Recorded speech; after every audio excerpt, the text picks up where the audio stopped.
senators, the leaders who will go into the annals of history as having had a session in this county. So with that, those few remarks,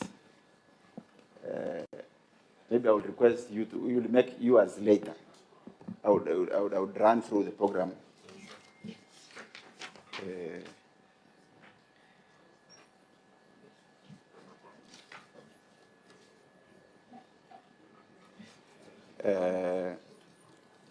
Senator Amason Kingi, EGH, MP.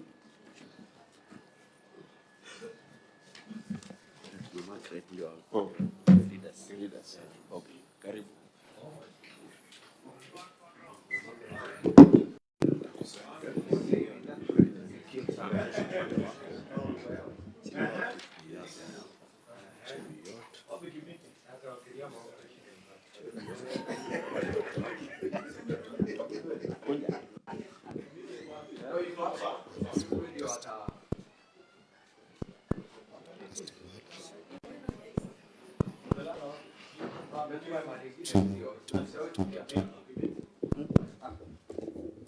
Testing. Two.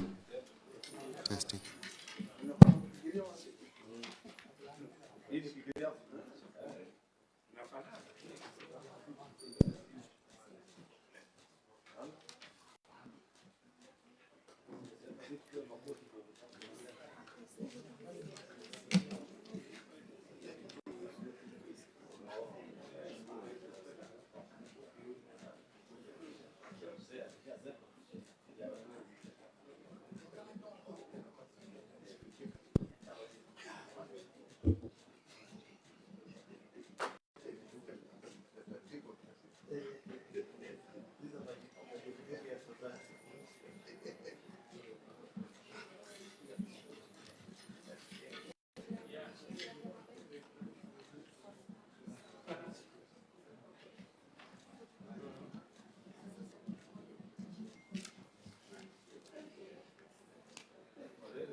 This is how we should lead the chamber today.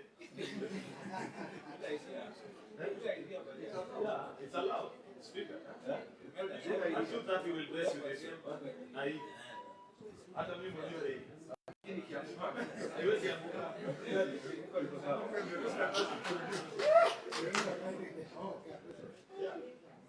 Iko sawa.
He has now been crowned as one of the Turkana elders.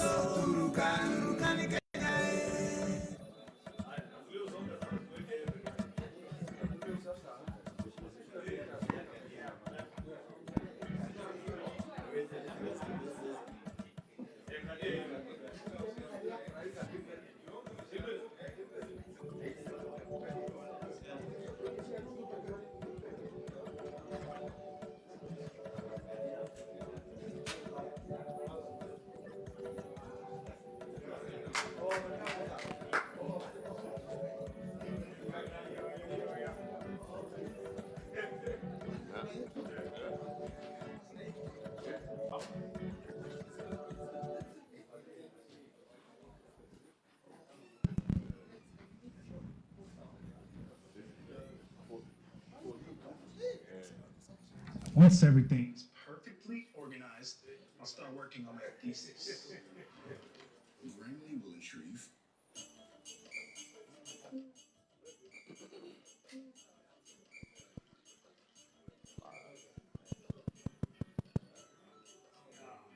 Now, the speaker can even preside today's session in this paraphernalia.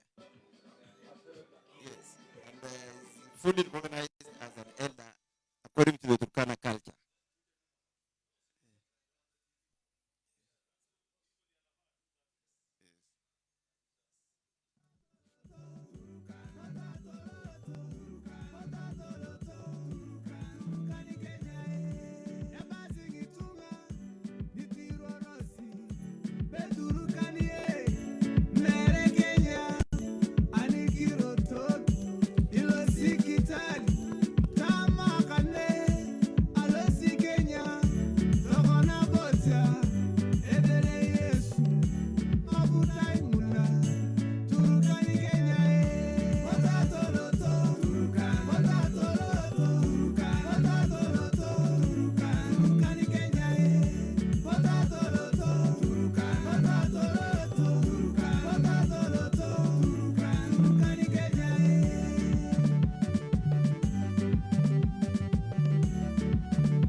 Okay, our next the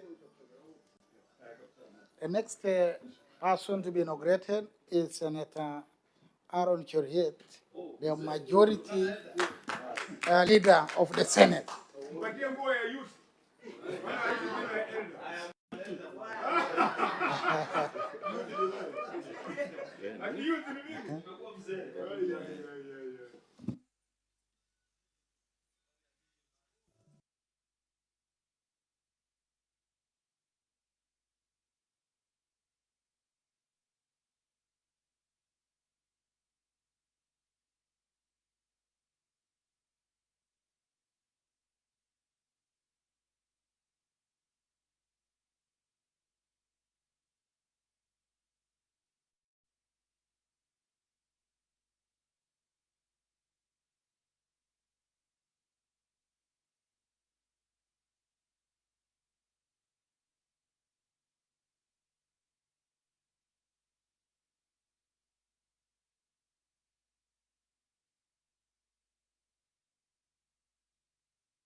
Good afternoon to you and welcome to this Senate live proceedings, this being a Thursday. The date is 28th of September. The year is 2023, an afternoon sitting of the Senate in Turkana County. This is the last plenary of the Senate Mashinani in Turkana County, with a lot of agenda to be deliberated on by members this afternoon. And to just take you through the highlights in the order paper this afternoon is that the Committee of the Whole will be considering 2 bills. Given priority is the County Licensing Uniform Procedures Bill. This is Senate Bills number 9 of the year 2022. Equally, the Committee of the Whole will be considering the Primary Healthcare Bill. This is Senate Bills number 44 of the year 2023 by the leader of the majority party. A couple of bills are currently at the second reading, and what happens at this particular stage of the second reading of the bill is that members usually make their inputs in regards to the proposals in a bill, as well as some amendments if there may be some in various bills that are proposed for consideration by the House. The County Government's Additional Allocation Bill, National Assembly Bills number 23 of the year 2023, is one of the bills at the second stage. Equally, senators this afternoon are also set to consider the County Boundaries Bill. This is Senate Bills number 6 of the year 2023 by the Senator for Homa Bay County, Senator Moses Kajwang. The Agricultural and Food Authority Amendment Bill, Senate Bills number 13 of the year 2023, is another bill at the second stage that we expect members to debate this afternoon. And this particular bill is by the Senator for Kirinyaga County, Senator James Murango. Pursuant to the standing orders of the Senate, standing orders number 52, subsection 1, a couple of senators will be making statements. The Senator for Bungoma County, Senator David Wafula Wakoli, will be making a statement concerning the plight of Kenyans who are stranded in Malaysia. The Senator for Turkana County, the county host of Senate Mashinani, currently at its 3rd edition, that is Senator James Lomenen, will be making a statement concerning the untapped potential of Lake Turkana's blue economy. Finally, understanding orders number 52 subsection 1 is Senator Catherine Muma, who will be making a statement concerning the sustainable exploration and exploitation of natural resources in Turkana County. Away from standing orders number 52 subsection 1, under standing orders number 53 subsection 1, the Senator for Nyeri County, Senator Wahome Wamatinga, will be seeking a statement from the Standing Committee on Matters Trade, Industrialization and Tourism. The statement concerns the regulation of scrap metal industry in Kenya.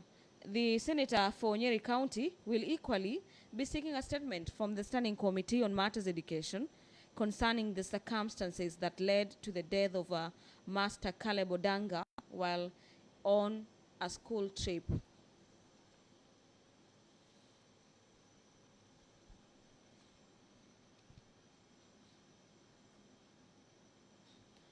The area senator, Senator James Lomenen, will be seeking a statement from the Committee on Education concerning the burning of schools in Turkana County suspected by armed bandits.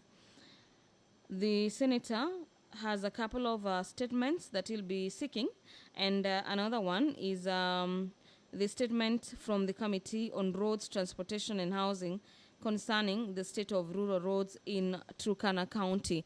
Remember, the 3rd edition of Senate Mashinani is in Turkana County, and this being a Thursday, according to the norm of the Senate, this would be the last plenary sittings of the Senate in Turkana County. And among the issues that senators will be deliberating or have been deliberating about is the aspect of infrastructure, social amenities, as well as things to do with regional development of the North in whole. Pursuant to Standing Orders number 57, subsection 1, the Senate Majority Leader will be issuing a statement on the business of the Senate for the week commencing on the 3rd of October 2023.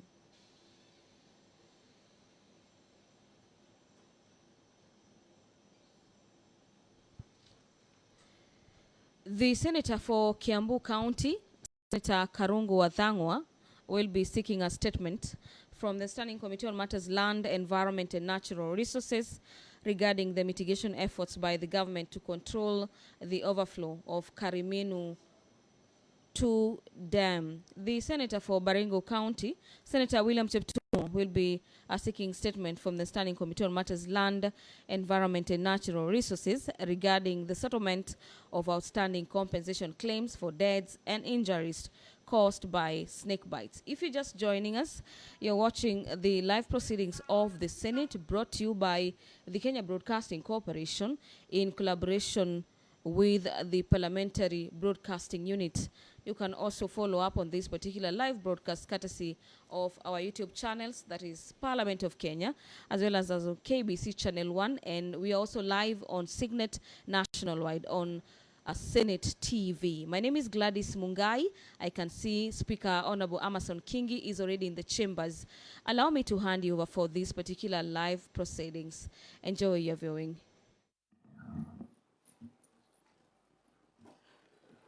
Let us pray. Almighty God, we beseech you to behold with abundant favor and blessings us, your servants, whom we have been pleased to call to leadership positions in this republic. We seek guidance to treat and consider all matters that shall come under deliberation in so just and faithful a manner as to advance the peace, prosperity, and welfare of our country and of those whose interests we've committed to our charge. Amen.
Clerk, do we have quorum?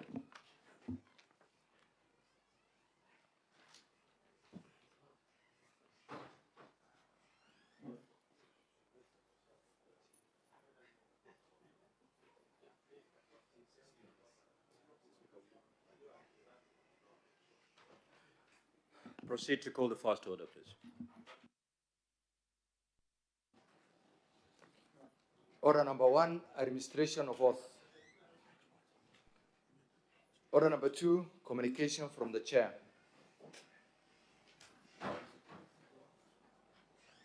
Order number 3, messages. Order number 4, petitions. We will come back to petitions. Just proceed to call the other orders, please. Order number 5, papers. Order number 6, notices of motion. Order number 7, questions and statements.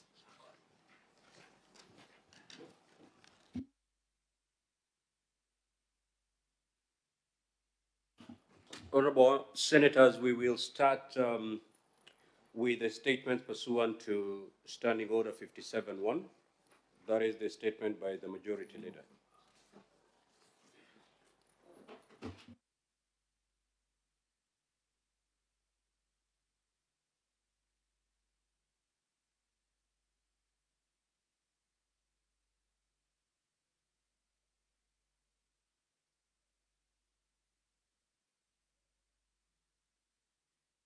You cannot point of order culture.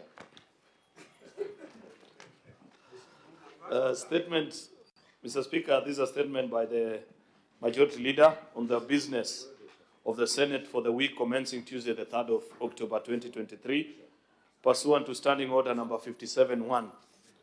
Mr. Speaker, sir, pursuant to Standing Order number 57-1, I hereby present the business of the Senate for the week commencing Tuesday, the 3rd of October 2023. Before I proceed with the statement, I take this opportunity to appreciate honorable senators for making time to travel to Turkana County for the Senate Mashinani. I celebrate all of you that have found time to be with us here in Turkana. I believe that while here, we have interacted with the residents of Turkana County and have devised mechanisms to provide solutions to challenges that we have encountered. The interventions that we will make will go a long way to have a positive impact on the devolution and the great people of this county. I would like to also take this opportunity to thank honorable senators for their contributions to the business that had been lined up for consideration at this Senate Mashinani Week. Particularly, I thank honorable senators for their contribution on the Facilities Improvement Financing Bill, Senate Bill number 3, which is now being transmitted to the National Assembly. As indicated in today's order paper, we still have a lot to do. At order number 8 and 9, we have bills that are in the committee of the whole state. I would like to acknowledge significant progress that have been made in dispensing with this business, and I continue to urge the spirit to continually be upheld, Mr. Speaker. I celebrate even further, Mr. Speaker, that in the last 2 or 3 days, Mr. Speaker, we have closed ranks on matters of national importance and agreed on virtually every vote that we have taken as a House, Mr. Speaker, and move forward. I urge that we carry on with this spirit even as we return to our normal chamber, Mr. Speaker, that we shall consult, agree, and respect each other's opinion. In terms of other legislative business, Mr. Speaker, there are businesses that are pending consideration in the Senate. There are 20 bills that are at the committee second reading stage, while 7, including the 2 that are listed in the order paper for today, are at the committee of the whole stage. 25 motions are pending conclusions, while 18 petitions are due for reporting by respective standing committees. Additionally, 213 statements are under Standing Order number 52-1 and 53-1 are pending conclusion by relevant standing committees, while 14 questions are pending, 4 of which have been scheduled for response by respective cabinet secretaries on Wednesday, 4th of October 2023. As we are all aware, our work as legislators has an impact on the people we represent. I therefore continue to emphasize the need to timelessly dispense with the business before the Senate. I urge the committee chairpersons to rally members of their respective committees and table reports within the timeline set in standing orders. On the other hand, party whips are encouraged to continue ensuring that senators are available in the House to consider and pass legislative business when due. This collective effort will enable us to realize our mandate as a Senate. Mr. Speaker, sir, at its meeting held on the Tuesday, the 26th of September 2023, the Senate Business Committee approved the next set of questions to be scheduled in the order for Wednesday, 4th October 2023. The summary of the questions and the Cabinet Secretary to appear as follows. Question number 1 to the CS for Public Service, Gender and Affirmative Action by Senator James Kamau Murango on categorization of Mwea as a hardship area. Question number 51 to the CS for Youth, Sports and the Arts by Senator Mohamed Said Chute on the status of construction of Marsabit Stadium. Question number 53 to the Cabinet Secretary for Youth, Sports and the Arts by Senator Cherargei on Team Kenya's participation in the World Athletic Championship in Budapest. And question number 55 to the CS for Defense by Senator Mohamed Said Chute on participation of Kenya in the African Union mission to Somalia, AMISOM. I am aware that there are some challenges in the implementation of question time, particularly availability of Cabinet Secretary. My office, together with the Senate leadership in general, is addressing this matter together with the executive to ensure that the questions are responded as scheduled. It has been a taxing week for all of us, Mr. Speaker, and I believe we have all taken advantage of the week in the great county of Turkana the cradle of mankind, to learn and to make positive impact in various areas of our work. I believe that as a Senate, we have appreciated unique challenges that Turkana County and other counties in the arid and semi-arid areas face, and will develop legislative interventions to address their plight. This is something, Mr. Speaker, which I believe colleagues have noted and do appreciate. The unique challenges. Mr. Speaker, it is one thing to sit in Nairobi and argue on division of revenue, argue about population, argue about land size, and a different ballgame altogether, Mr. Speaker, when you sit here in Turkana and appreciate the challenges that face the people of Turkana. I believe senators returned to Nairobi, Mr. Speaker, fully aware of the challenges that many of our arid and semi-arid regions continue to face. Finally, Mr. Speaker, you know, when we went to Kitui for the second edition of Senate Mashinani, one of the greatest impacts that we left, Mr. Speaker, is that we were able, our Justice and Legal Affairs Committee, Mr. Speaker, was able to visit Kitui Prison and engage, Mr. Speaker, on people that had pending bail hearings and rulings, Mr. Speaker, which they eventually were able to secure the release of those citizens. That is a lasting impact that has remained with the people of Kitui.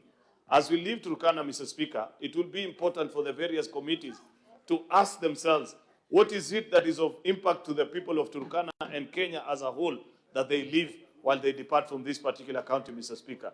I am aware that committees, Mr. Speaker, have noted the challenges that are faced by the people of Turkana. I have appreciated the comments that I have seen from them.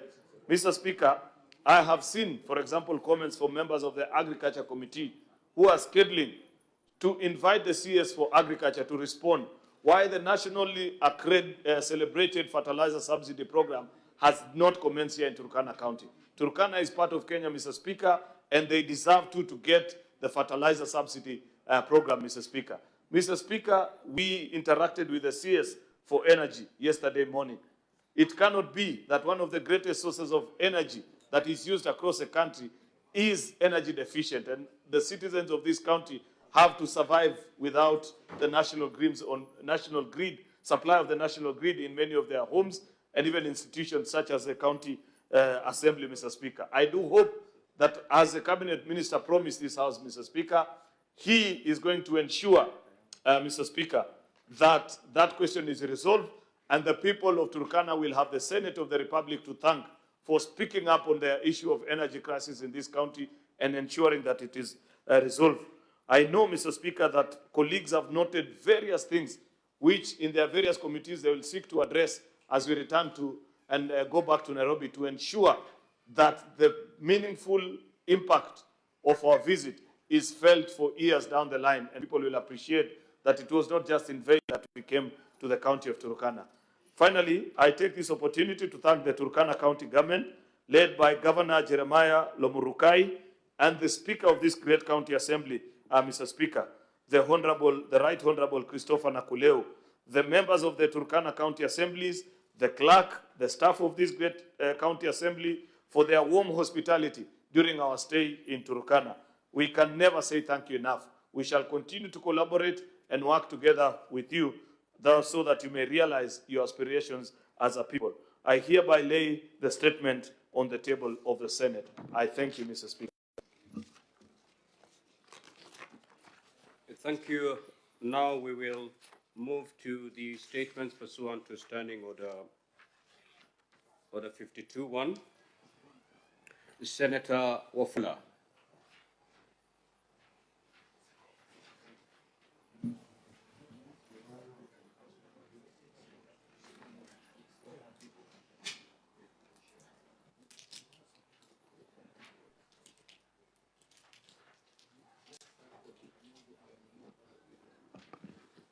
Thank you, Mr. Speaker, sir. I rise pursuant to Standing Order 52-1 to make a statement of a matter of general topical concern, namely the plight of 5 Kenyans who are stranded in Malaysia. Mr. Speaker, sir, the five Kenyans, namely Sospita Ngahu from Bungoma County, Dixon Amin and David Nyamanga from Kisumu County, Geoffrey Maina from Kiambu County, and Charles Gitonga from Nairobi City County, travel to Malaysia on the promise of well-paying jobs only for them to become victims of global trafficking in humans. The 5 who are now stranded in Malaysia are living in very deplorable conditions. Mr. Speaker, sir, the victims were taken to Malaysia in the name of getting well-paying jobs by an agent working for Elite Job Hub 21 agency, who organized for everything concerning the travel and at a fee to the victims. They were thereafter handed over to another Kenyan in Malaysia, who took them to a Pakistani, who later handed them over again to an Indian, who thereafter handed them over to a Chinese company, J&T Cargo, where they settled and started working, albeit without any signed contracts. They worked several jobs, including loading and offloading heavy cargo, such as fridges, in the company's warehouse. Mr. Speaker, sir, the 5 worked at J&T Cargo for 2 months. They worked for a 12-hour shift every day without proper meals. Their lunches comprised 5 slices of bread with 250 mils of milk. They were not provided with proper shelter and worked without pay. After the 2 months, when they decided to ask for payment from their Chinese employer, they were told that they could not be paid because they had been bought and should be ready to work for 3 years before a decision on whether they should be paid could be made. After another 2 months, while working during a night shift, the 5 were thrown out by the employer without any compensation for their labor. Mr. Speaker, sir, in order for the 5 to leave Malaysia, they need to pay a fine for overstaying their visa, as they were not issued with a work permit as earlier communicated to them. They now need money to pay for the overstay fine and flight tickets to come back home. Some of them had taken loans back home in Kenya in order for them to pay for the relevant agency fees for them to travel to Malaysia. Due to their lack of funds, and 5 are stuck in Malaysia. Mr. Speaker, sir, the 5 have written to the Kenyan embassy in Kuala Lumpur, Malaysia, seeking assistance but have not received a response. They currently stay in a forest during daytime and sleep in one of their warehouses near the forest at night. Mr. Speaker, sir, as a senator in this House, I'm concerned this situation raises questions. 1, are we still in the era of slave trade? 2, is the Ministry of Foreign Affairs and Diaspora Affairs aware of the problems that the 5 Kenyans are going through in Malaysia? And if yes, what steps have they taken to save the Kenyans? 3, what is the role of Kenyan embassy in Malaysia in ensuring that the 5 Kenyans are facilitated to come back home or come back to Kenya?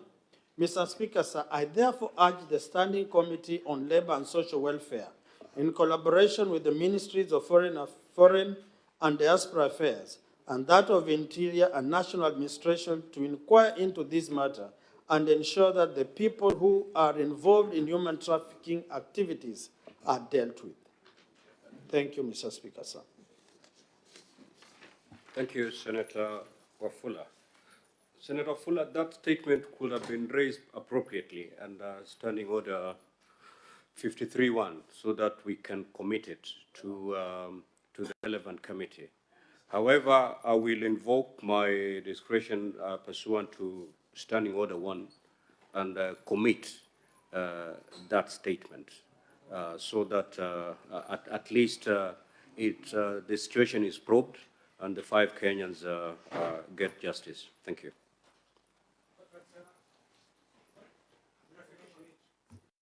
Yes, Senator Kenywa.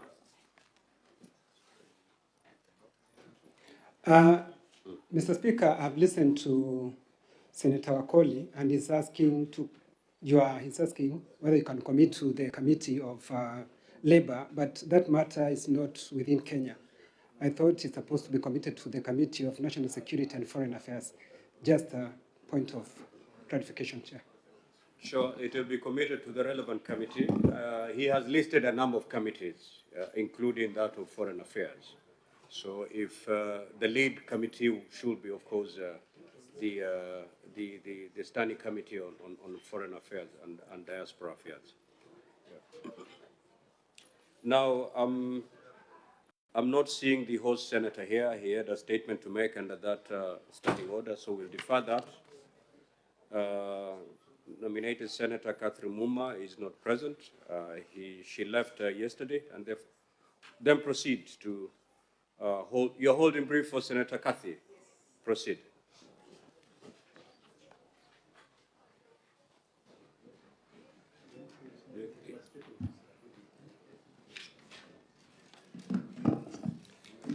Thank you, Mr. Speaker, sir. Here's I'm holding brief for Senator Catherine Moma, and the statement is on sustainable exploration of natural resources in Turkana County. Mr. Speaker, sir, I rise pursuant to Standing Order 52.1 to make a statement on a matter of county-wide and general topical concern, namely the sustainable exploration of natural resources in Turkana County. Mr. Speaker, sir, Article 69(1)(a) and H of the Constitution requires the state to ensure sustainable exploitation, utilization, management, and conservation of the environment and natural resources, and ensure the equitable sharing of the accruing benefits. Furthermore, Article 56 obligates the state to implement affirmative action programs to ensure that marginalized groups and minorities are adequately represented in governance and other spheres of life, access special opportunities in employment, education, and economical fields, develop their culture, values, languages, and practices, and have reasonable access to water, health services, and infrastructure. Mr. Speaker, sir, the historic marginalization of Turkana County has perpetuated the inability of the local community to fully benefit from abundant resources and tap the transformative potential and sustainable resources exploitation. Turkana County covers 77,000 square meters in size, and approximately 65,000 square kilometers of this is arable land mass, holding immense potential for both the county and the nation at large. If exploited sustainable and equitably. Research conducted by the Kenya Institute of Public Policy Research and Analysis established that Turkana key natural resources include water from the Turkwell, Kerio Rivers, and Kerio River and Lake Turkana, mineral deposits including oil and gas, limestones, gold, mercury, among others, forest, wildlife, and renewable energy, such as geothermal, solar, and wind.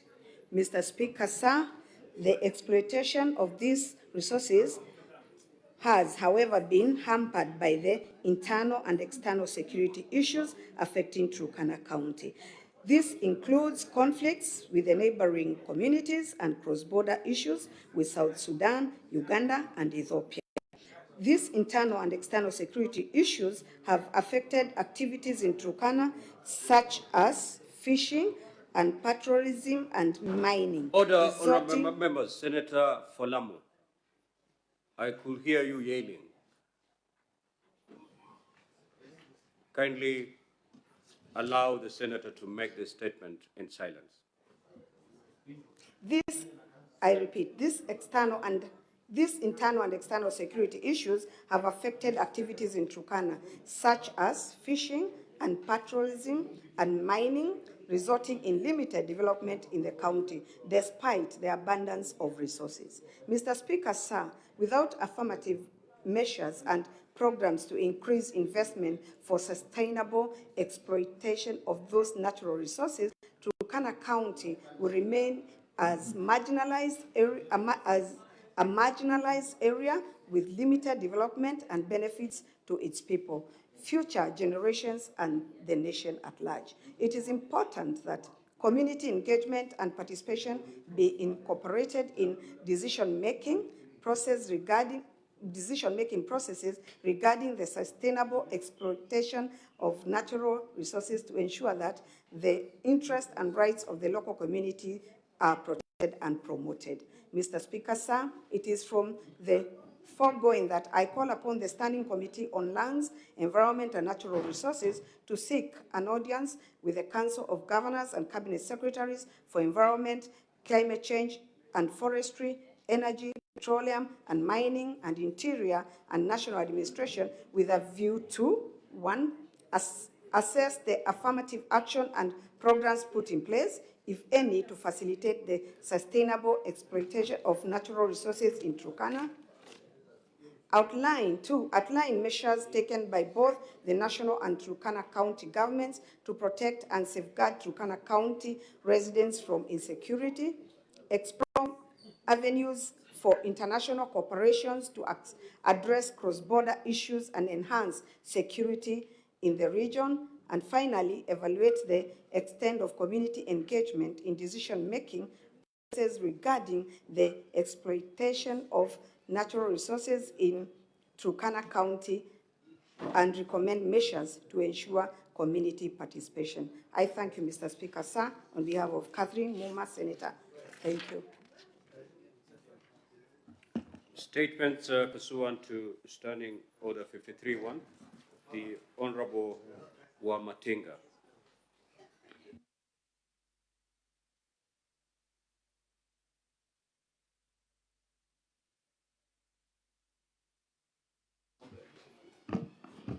Thank you very much, Mr. Speaker. I rise pursuant to Standing Order 53-1 to request a statement on the regulation of scrap metal industry in Kenya. I rise pursuant to the Standing Order 53-1 to seek a statement from the Standing Committee on Trade, Industrialization and Tourism on the regulation of scrap metal industry in Kenya. In the statement, the committee should state the plans by the government to enact strict regulation of the scrap metal industry to combat the widespread vandalism of public properties which threatens the nation's infrastructure and security, and outline measures in place, if any, to consider elevating vandalism to the status of economic crime with more severe penalties and harsh consequences. Further on, Mr. Speaker, sir, I rise pursuant to Standing Order 53-1 to seek a statement from the Standing Committee on Education concerning the death of Master Caleb Odanga, a 7-year-old student from Green Angels Academy in Kiambu during a school trip. In the statement, the committee should investigate the unfortunate incident where Master Caleb Odanga suffered fatal head injuries after falling from a merry-go-round, disclosing the individuals or the entities accountable. Emulate the existing safety protocols during school excursions, stating whether learners are insured against such accidents while on a school excursion. And 3, identify the parties responsible for organizing and financing counseling of Caleb's devastated mother. Further on, Mr. Speaker, I like to make a statement under the same 53-1 to seek a statement from the Standing Committee on Health on the institution of measures to safeguard families of patients with brain stem death conditions. In the statement, the committee should, 1, state plans in place, if any, by the government to develop policies and institute measures aimed at preventing hospitals from exploiting families of brain stem death patients by unnecessarily prolonging life support services. 2, outline measures in place, if any, to safeguard and protect vulnerable families from undue financial and emotional burdens when dealing with brain stem death patients. And 3, recommend the development of comprehensive guidelines that promote ethical and compassionate treatment of patients in brain stem death conditions to safeguard the interests of families and the dignity of the patients. Thank you, Mr. Speaker. Thank you. I will allow limited comments on those 3 statements. Senator Mundigi. Very well. Senator Eddie Okech.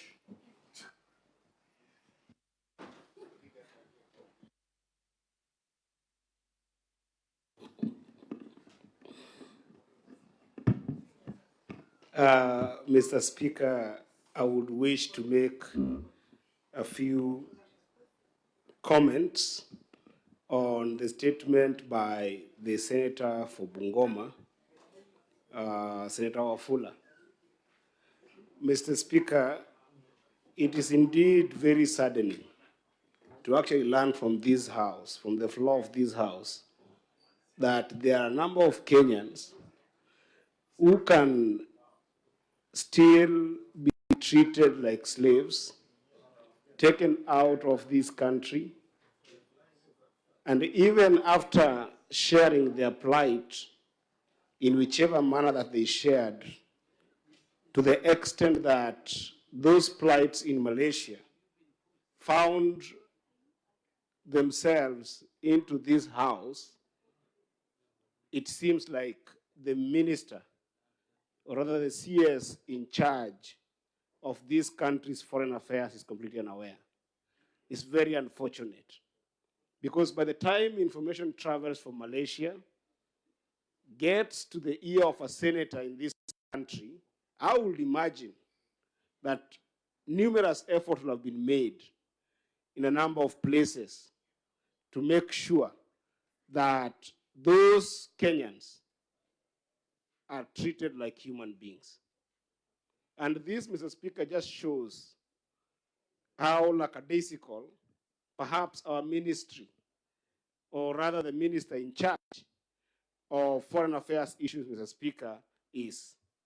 And we want to urge, without sounding political on this issue, because I think this is a matter that's a motive, in the sense that these Kenyans left the country in search of greener pastures, innocently so, to the extent that they were gullible and treated in a way that they thought it was going to be better for them.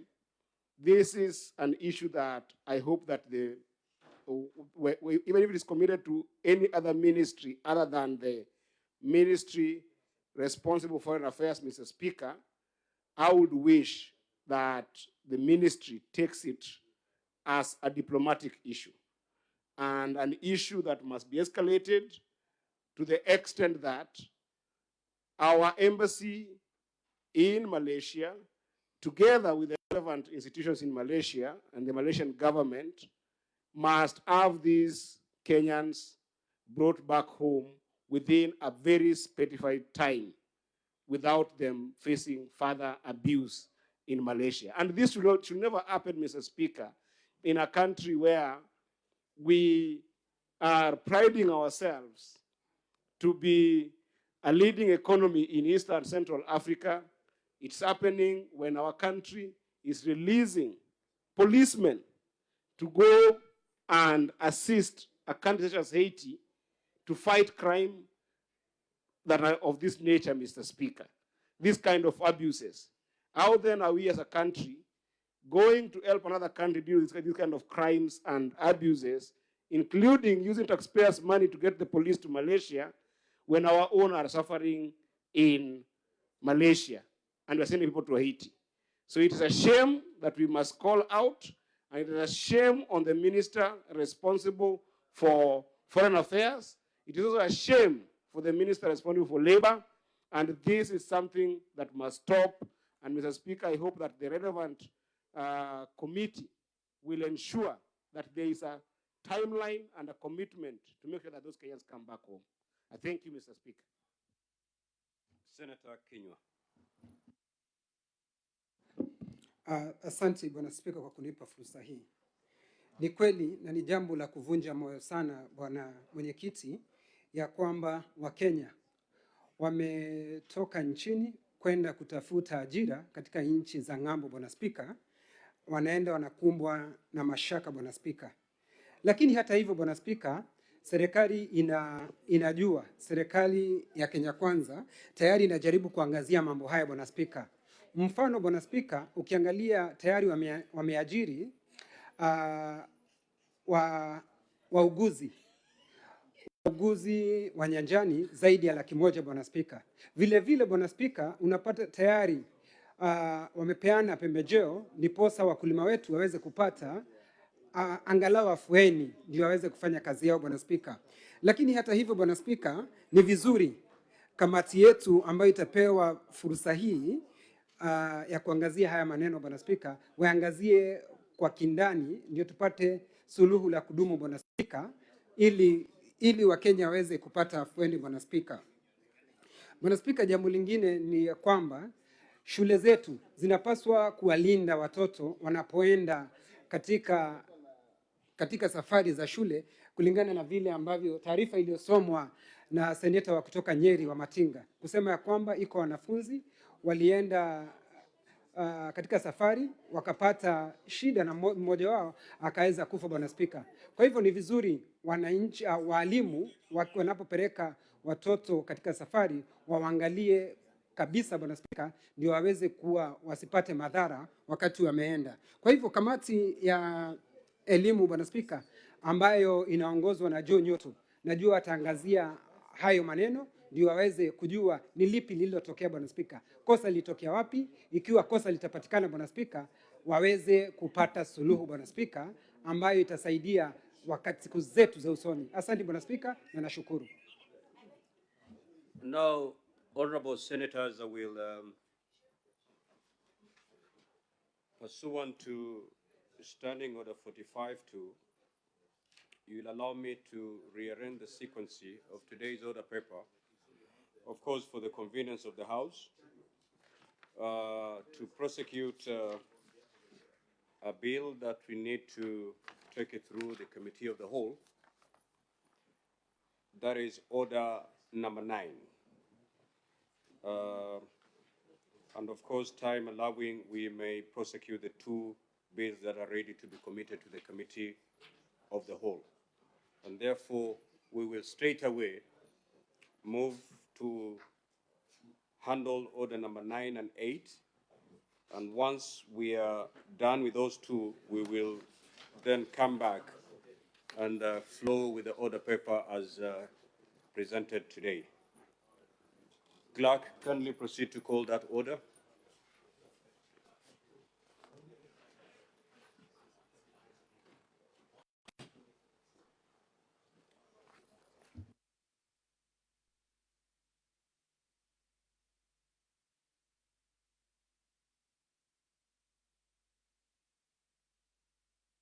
Just proceed to call Order 9.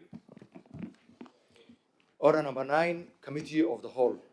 The Primary Health Care Bill, Senate Bills number 44 of 2023.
Honorable Senators, we are now going into the Committee of the Whole on the Primary Healthcare Bill 2023, Senate Bills number 44 of 2023. So I request the clerk to call out the clauses.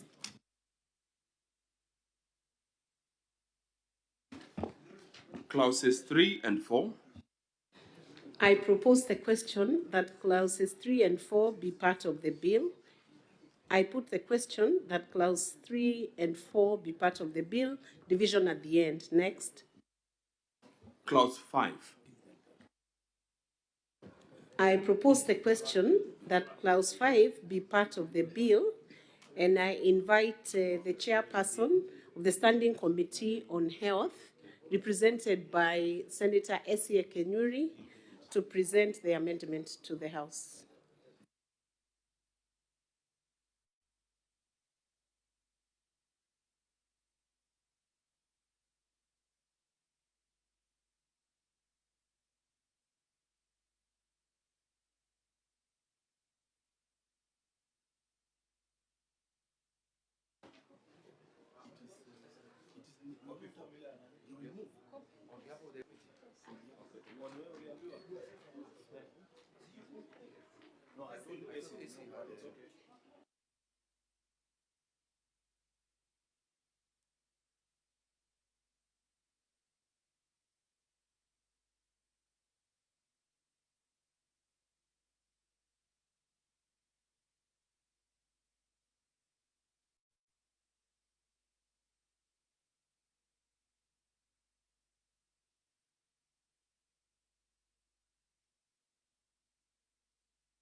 Senator Mariam Omar, in place of Senator Essie. I beg to move as per the order paper, clause 5 as amended, as per the order paper. Thanks. Aye.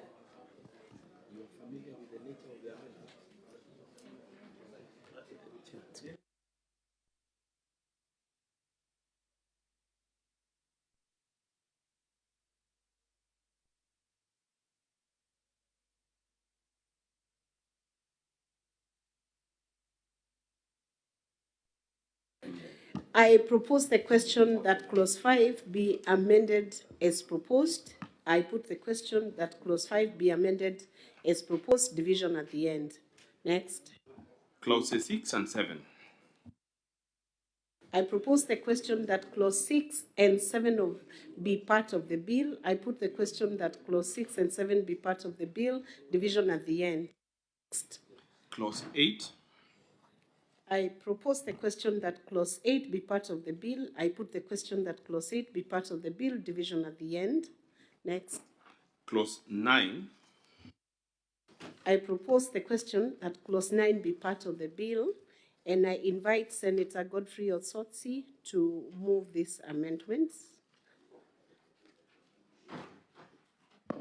The honorable senators, we are constrained for time, so you take the minimum time. And Chair. Senator Cheptumo will be the next one after Senator Osotsi. Chair, after having looked at the paper, I had proposed an amendment as per the order paper, but looking at the order paper, I think my colleague Senator Mungatana has comprehensively covered that part 1 of 9. So I will only retain the B, which is in subclause 4, by deleting the words guidelines appearing immediately after the words the county legislation and substituting therefore the words and regulations approved by respective county assembly. Madam Chair, the import of this is so that we do not allow the CEC for health just to give guidelines, but then these guidelines must be anchored in law. So I'm proposing that instead of guidelines, they should be regulations approved by the respective county assembly. But I'm dropping the A part of it to adopt Senator Mungatana's proposal. Senator Cheptumo, not Mungatana. That's okay. The comments are noted, and the part that you have dropped is also noted. Thank you. Senator Cheptumo. Thank you, Chair. Point of order. I propose that. Point of order, Madam Chair. What is your point of order, Senator Danson? Madam Chair, I just wanted to put it on the issue that Senator and my neighbor, Senator Osotsi, was talking about. It's a question of public participation. It has not been dealt with by Senator Cheptumo. So he is very right. Madam Chair, my amendment is different. But Senator Mungatana, just 1 minute, Senator Cheptumo. What you're proposing is not under that clause, it's under clause 9A, the new clause 9A. So as far as clause 9 is concerned, I think Senator Osotsi has addressed the issues. So we want to hear Senator Cheptumo. You will address us at when we get to clause number 9A, the new clause 9A. Thank you, Madam. Point of order, Madam Chair. Point of order. What is the point of order? Senator from Nairobi has just come in with some weapon. No. No, it's important. No, Senator, this is the House of Order. Just resume your seat. Senator Edwin Sifuna, can you cede that weapon to the sergeant at arms? The seat.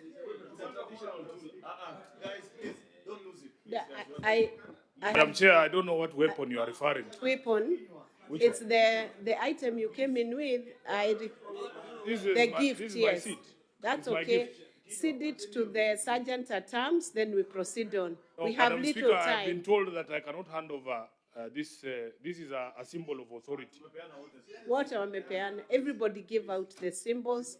We received those symbols as a Senate House. Everybody has ceded them to the sergeant at arms. Sergeant at arms. Can you direct that received the Senator terms, Omwami, this Let's one not is... waste time. Let's not waste time. Receive them, Sergeant. Thank you, Sergeant at arms. We proceed.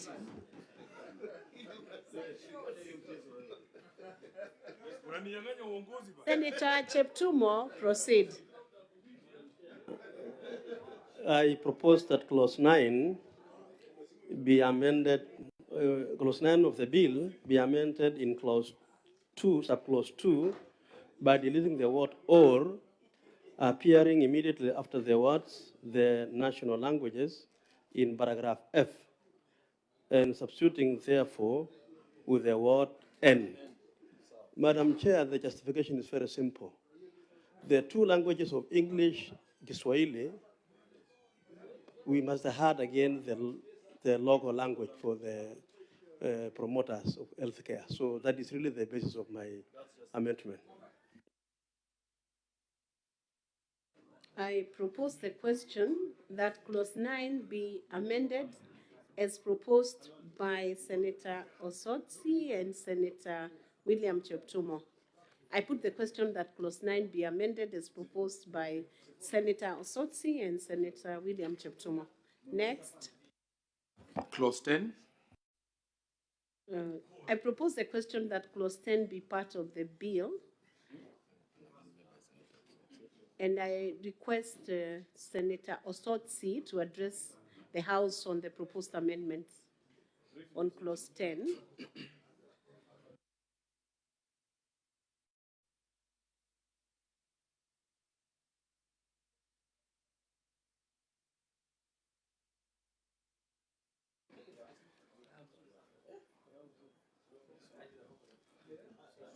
Madam Speaker, my amendments on clause 10, Madam Chair, that is 10F,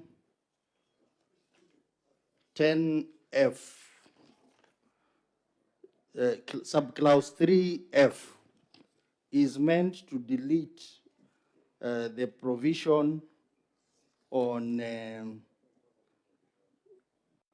data protection. If you notice, that provision is only applying to community health promoters. So the intention is to delete that and have a global clause, which is among my proposed amendments, to take care of all data protection issues in this bill, which is not limited to promoters only, but to any other person involved in managing data, including the county and even the national government. So I have an additional amendment to this, but this was to delete this so that we have a global clause on data protection. I propose the question that clause 10 be amended as proposed by Senator Godfrey Otsotsi. I put the question that clause 10 be amended as proposed by Senator Godfrey Otsotsi. Division at the end. Next. Clause 11. I propose the question that clause 11 be part of the bill. I put the question that clause 11 be part of the bill. Division at the end. Next. Clause 12. I propose the question that clause 12 be part of the bill, and I invite Senator Danson Mungatana to address the House on the amendment. Thank you, Madam Chairman. The amendment to clause 12 I propose is that after the word training, we insert at least the words at least once a year immediately after the word training. Madam Chair, the justification is that if we left it open, the county governors may not take these people for training at all, and they may always look back and say that it is the money they don't have. So if we make it compulsory that they must go at least once, it will ensure that we have quality and trained health promoters. Thank you, Madam Chair. I propose the question that clause 12 be amended as proposed by Senator Danson Mungatana. I put the question that clause 12 be amended as proposed by Senator Danson Mungatana. Division at the end. Next. Clause 13. I propose the question that clause 13 be part of the bill. I invite Senator Essie. Is Senator Essie here? Hmm? Vice Chair of the Standing Committee on Health, to present that amendment. I propose clause 13 to be amended as per the order paper.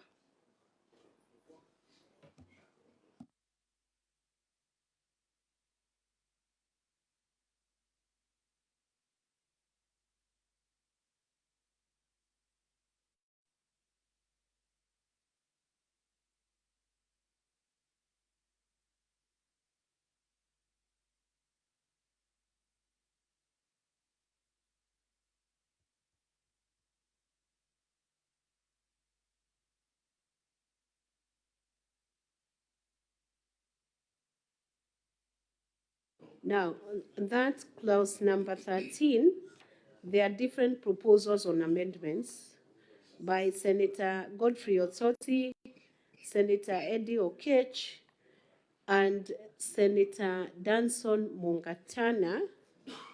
Now, the amendments proposed by the three senators are safely captured by the amendment that proposed by Senator Eddie Okech.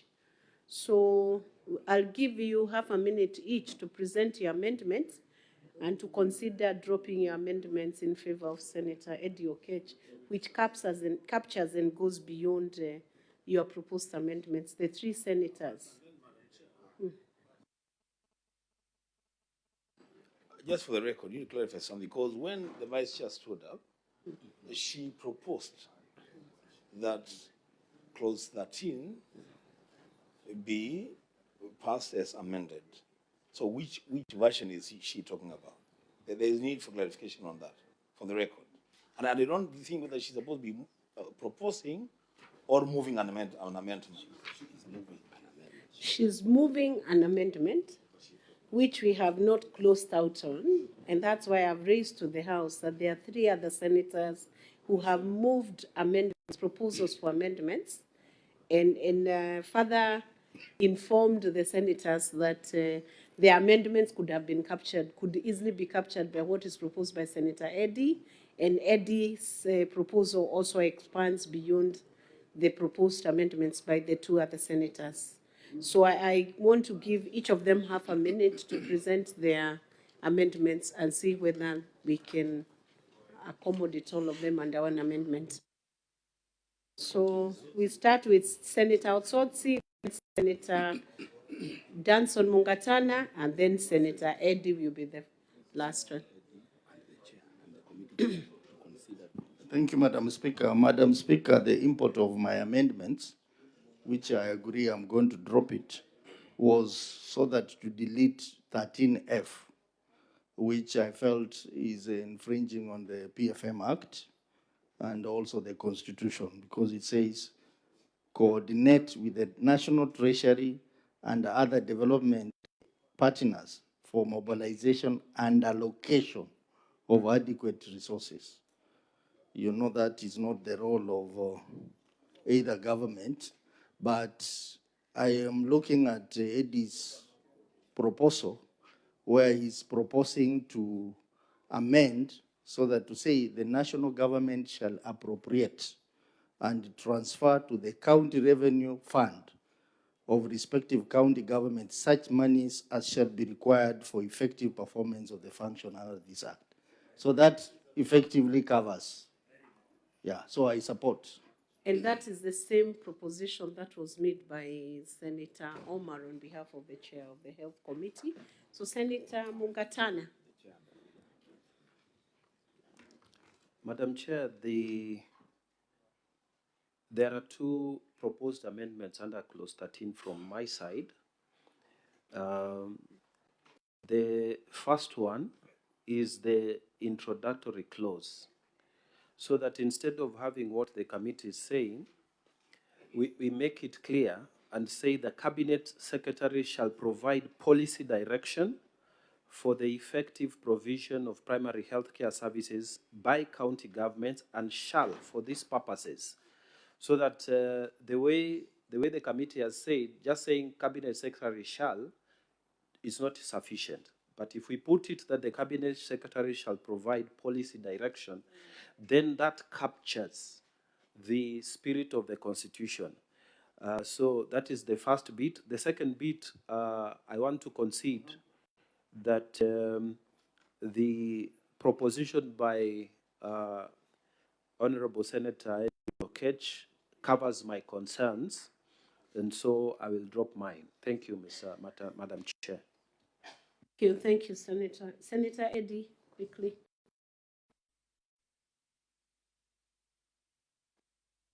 Thank you, Chair. I'll start with the concern by my friend Senator Mungatana. Appear exactly as you have proposed.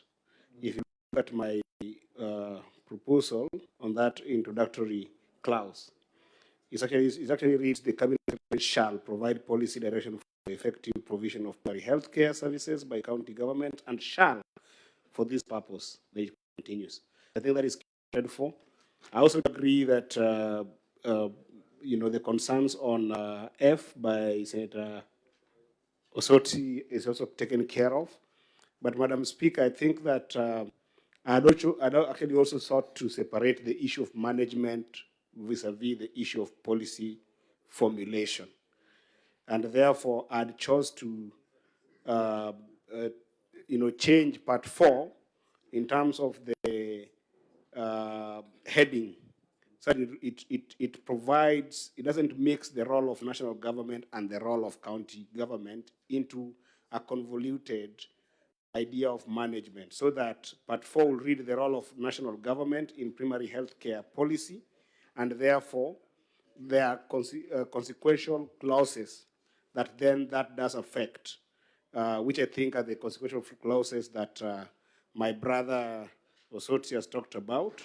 But then it also touches on the subclause 2 that says we delete the word counties appearing immediately after the words data from the paragraph C, because now that particular part will only be dealing with national government's role. So therefore, we don't need to have county in that role. And then now we remain with counties just on the management. So that is it. Thank you, Senator Eddy. Senator Mungatana, does that capture part A of your amendment? Yes, I think it is capturing all the concerns, so we are good. Thank you, Madam Chair. So the proposed amendments by Senator Godfrey Otsotsi and Senator Mungatana on clause 13 are dropped. So I now propose the question.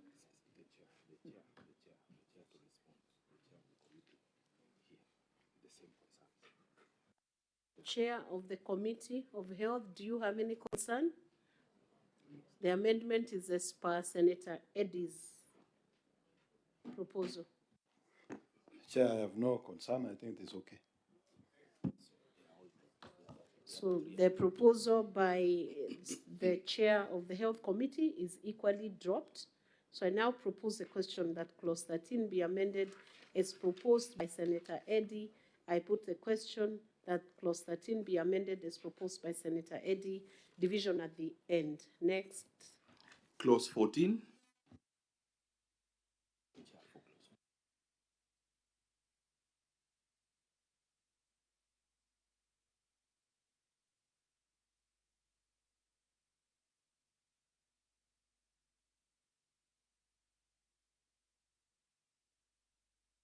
Okay.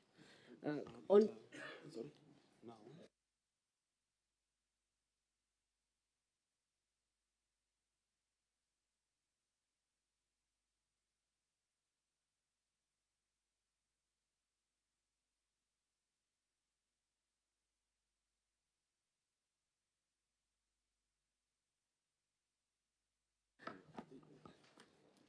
I propose the question that clause 14 be part of the bill, and I want to invite the following senators who have proposed amendments to address the House on these clauses: Senator Godfrey Osotsi, Senator Eddie Okech, and Senator Danson Mungatana. Chair will be the last one to address the House on that clause 14. In that order.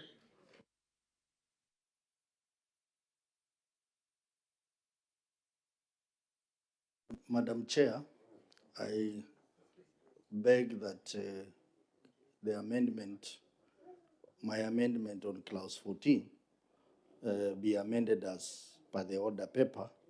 And the import of this amendment is to do away with the advisory council, the National Advisory Council that has been proposed in clause 14. From the contribution of many members, they thought that this was going to violate the Constitution, and this was going to be a quiet takeover of the functions of counties because primary health care is devolved. Madam Speaker, as a substitute to this, clause 16 talks about a similar council but they are at the county level. So we would rather maintain the advisory council at the county level, but do away with the national one. Thank you, Senator Osotsi. Senator Eddy, you're next, followed by Senator Mungatana.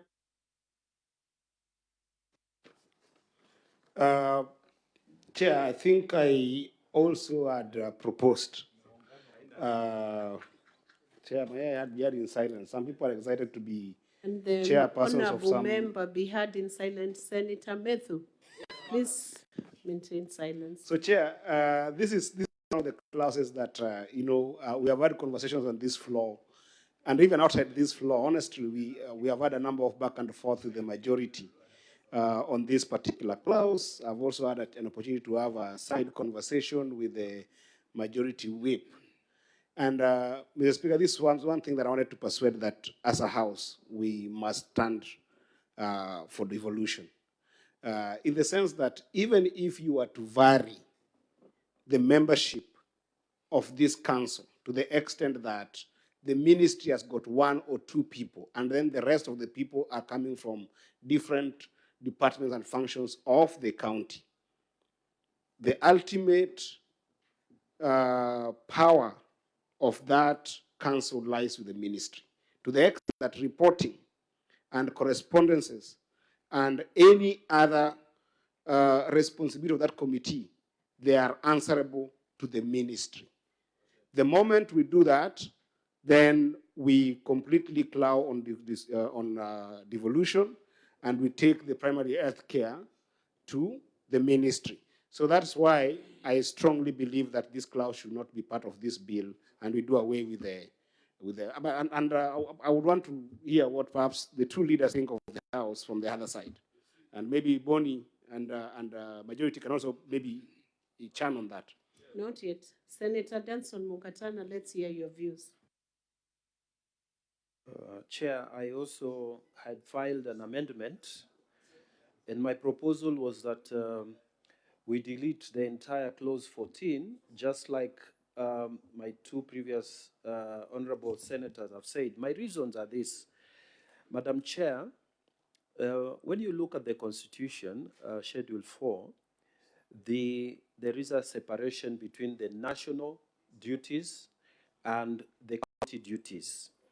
The national, when it comes to health, at number 23 in the allocation of duty in that schedule, the national government is given national referral hospitals. At duty number 28, the national government is given health policy, and that's it.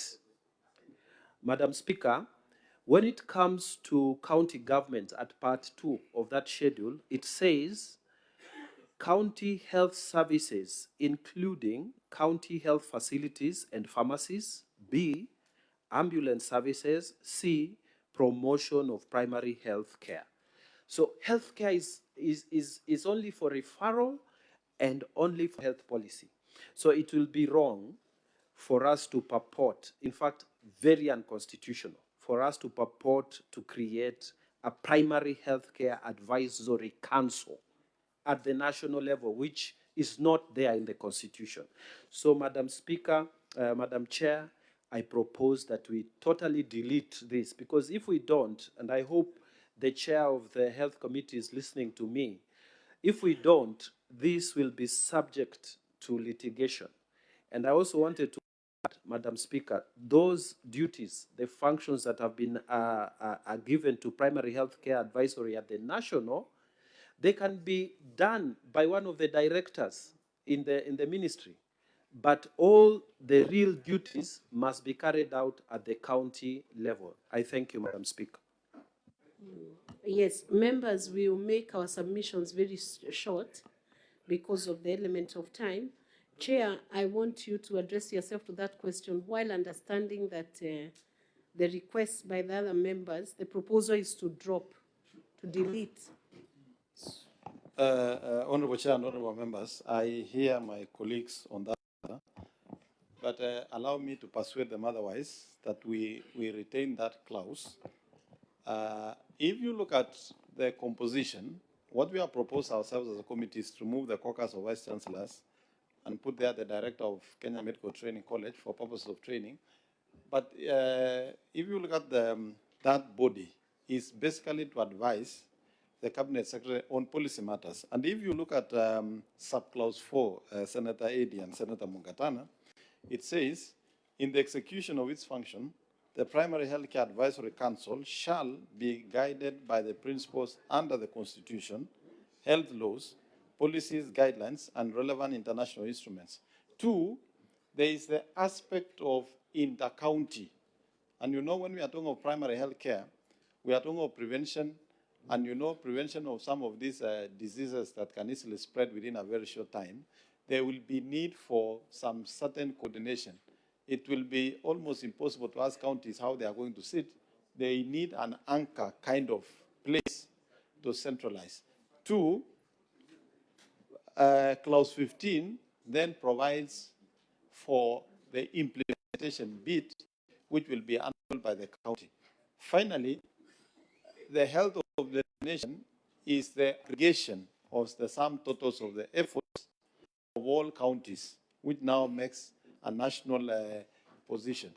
Chair, I would want to persuade my colleagues that I really don't think that this will offend the Constitution, unless there are specific things that take away the county. But for this body just to advise the cabinet secretary, and we all understand that you can be a cabinet secretary, but you really will not have all the information. You need a team to work on. And I think because there is a deliberate effort this time around between national government and county governments to make sure that the rollout of UAC is successful, let's give a chance to this advisory body to be able to support county governments at the county level and national government at the national level so that these can be rolled out. And Chair, honorable members here, I want to persuade them because we have a chance, if there is an issue, to come and amend if there will be need. So I want to persuade Eddie, for purpose of coordination, implementation of USC has failed 3 times. We are trying to look at all the things that is going to make it work. And part of it is that critical coordination and proper advice, both at the county level and at the national level. Thank you, Chair. We have 2, yes, Senator Boni, I'll give you half a minute. Chair, I thank you. Chair, allow me to persuade the chair of the committee. We have put a lot of thought into this, and the amendment by Senator Mungatana is supported by many of us. What you're saying is not going to help the bill. We are curing the mischief of our bill being rendered unconstitutional. If in 14 you care to look, it starts saying by that the cabinet secretary shall appoint the advisory members. The cabinet secretary has no business in going into matters of primary health care. Number 2, the people who have been appointed, Chair, that is in A, in B, in D, and in H, they are all national. So it makes this advisory council a national function. Let us drop it. We are doing it in good faith. Chair, are you convinced by this?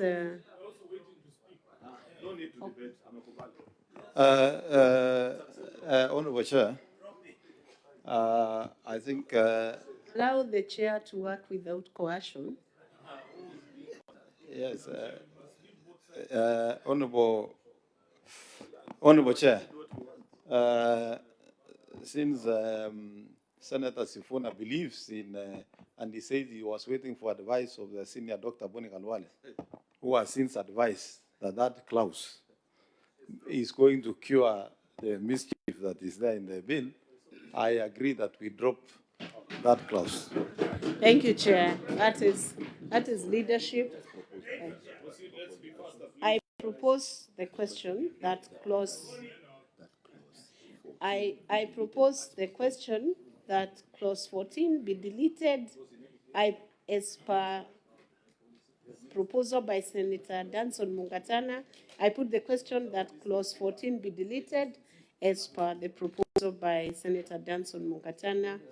The proposal by Senator Eddie Okech and Senator Godfrey Otsotsi are dropped. And the proposal by Chair Standing Committee for Amendment is also dropped. Next. Clause 15. I propose the question that clause 15 be part of the bill. I request the Chair of Standing Committee on Health, Senator Madago, to move the amendments. And there is also an amendment by Senator Eddie Okech, who will quickly follow.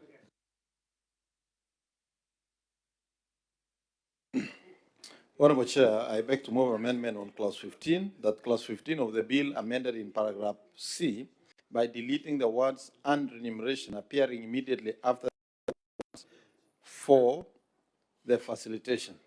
Honorable members, when we looked at this as a committee, we realized at the moment we begin talking about remuneration, then we are going to put counties in a very precarious position where CHPs might then want to be confirmed and be put in terms on payroll in terms that are specified by SC and the labor laws.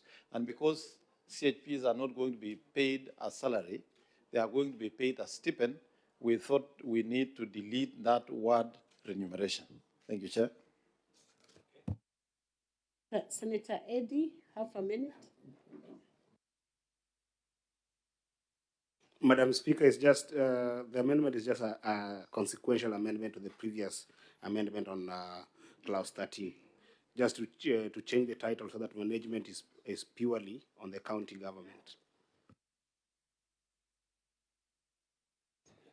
I propose the question that clause 15 be amended as proposed by Chair Health Committee and Senator Eddie Okech. I put the question that clause 15 be amended as proposed by Chair Health Committee and Senator Eddie Okech. Division at the end next. Clause 16. I propose the question that clause 16 be part of the bill. I invite Senator Godfrey Otsotsi to address us on the amendment. And Senator Eddie Okech, you will also bring your amendment. Madam Speaker, I beg to amend clause 16 as per the order paper in 16.3a, which says that one of the functions of the county primary health care advisory committee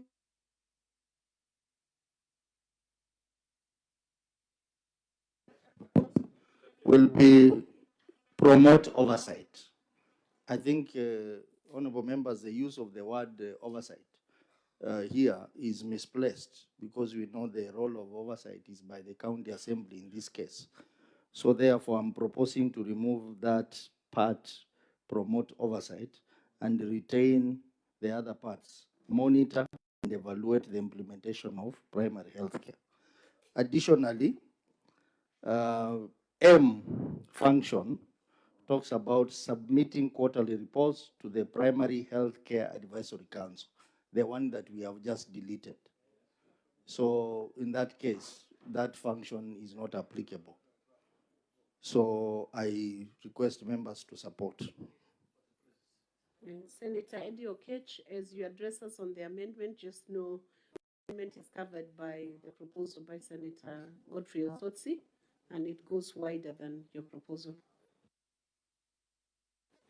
Thank you, Madam Chair. I think that is the same. So I'll drop my amendment in favor of Senator Osoti's amendment on 16M. Thank you. I propose the question that clause 16 be amended as proposed by Senator Godfrey Otsotsi. I put the question that clause 16 be amended as proposed by Senator Godfrey Otsotsi. The proposal for amendment by Senator Eddie Okech is dropped. Next. Clause 17.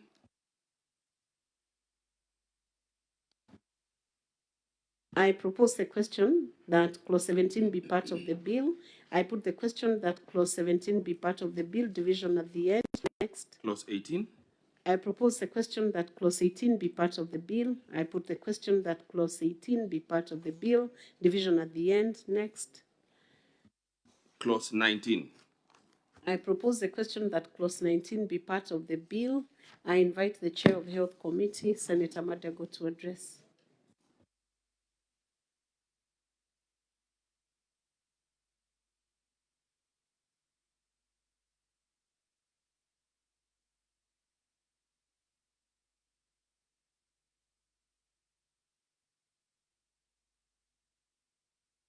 Use the district box, please. Honorable Chair and honorable members, I beg to move an amendment on clause 19, that clause 19 of the bill be amended in sub-clause 1 by deleting the words "in accordance with Kenya Community Health Policy" appearing at the end of the clause. Honorable members, if you read that county governments have established and operational as a community health units in accordance with the Kenya Community Health Policy. So we are proposing to delete "in accordance with the Kenya Community Health Policy" appearing at the end of the clause.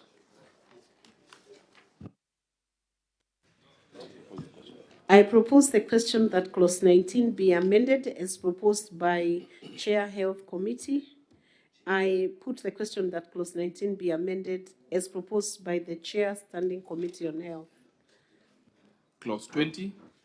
I propose the question that clause 20 be part of the bill. I invite the Chair Committee on Health to address and Senator Osotsi to also address us on the amendment. Honorable Chair, honorable members, I beg to move an amendment on clause.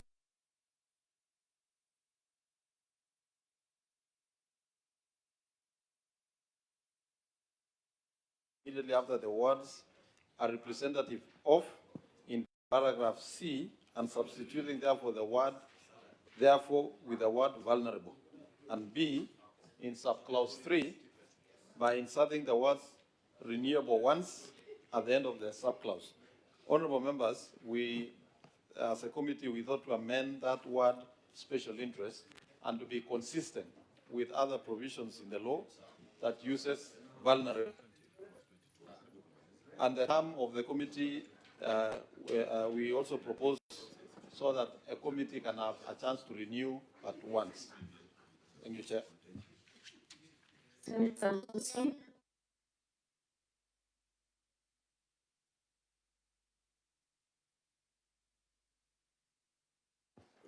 Madam Chair, I beg that my amendment on clause 20, as per the order paper, be considered.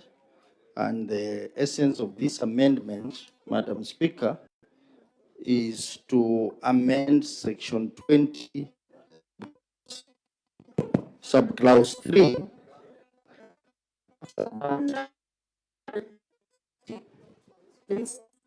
So that the senator may be heard. Clause 20, subclause 3, that says the committee members in subsection 1 shall be appointed in writing by the CEC member and shall serve for a period of 3 years. Madam Speaker, this is a very important committee that should not be left in the hands of one person, the CEC for Health. The import of my amendment is to amend so that the county assembly has a role in approving the list that has been proposed by the county executive member. That is in the first part. The second part, subclause 4, which talks about the functions of the Community Health Committee, I'm again removing the reference to oversight, which is in 4A, that they will provide leadership and oversight in the implementation of health and other related community services. You know as well that is the function of county assembly to oversight. So I'm proposing to delete that word oversight and leave provide leadership in the implementation of health and other related community services. I propose, Chair, you have a comment. Yes, Honorable Chair, I agree with the amendments, the deletion of the word oversight and the introduction of the role of county assembly in that, so that when we go to vote is clear. I propose the question that clause 20 be amended as Senator Mungatana. I have no problem with the second bit of the amendment, but Madam Chair, when you look at the kind of committees that are approved through county assembly, it is the Public Service Commission, a county public service board that normally goes through that process. If you take just these small committees like the one for health, Madam Speaker, I see like you will be creating expectations, very high expectations, because they will be like the Public Service Board. And then the process of getting those people through the county assembly, like many of you, you know it's a very a hectic process. And it might take longer than we anticipate, and this might delay in the implementation of this universal health care. I don't know, I was asking if my honorable senator does not feel very strongly about it, we can just leave it so that the county, the health minister can appoint. These people are not that, they are also not remunerated. So I would want to convince my colleague, if it is possible, if you don't feel very strongly about it, we can just leave the process to be as simple as that. Thank you, Madam Chair. Senator Otsotsi, I think it's important you respond to that. Yeah, I fully agree with Senator Mugatana that maybe I can consider dropping that. And the basis is that in his amendment, he has proposed that the county assemblies will come up with a county legislation. So that may be covered there. Thank you, Senator Otsotsi, for that consideration.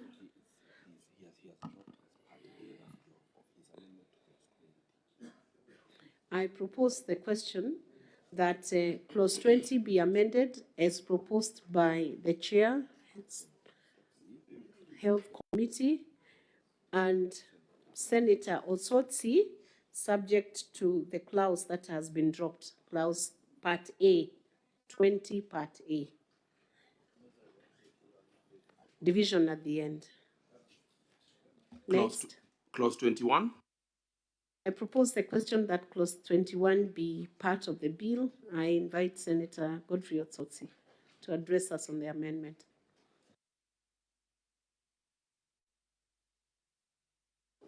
Madam Speaker, I beg that my amendment in clause 21 be considered as per the order paper. And the import of this is that that clause 21 talks about miscellaneous provisions.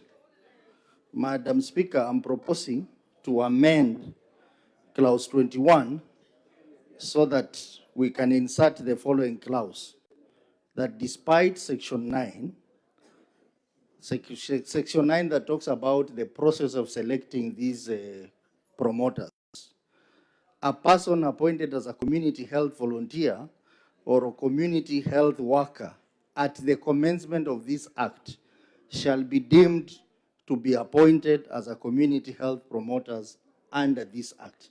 The import of this amendment, Madam Speaker, is so that we do not sack the people who currently perform this role in our villages, called the CHVs.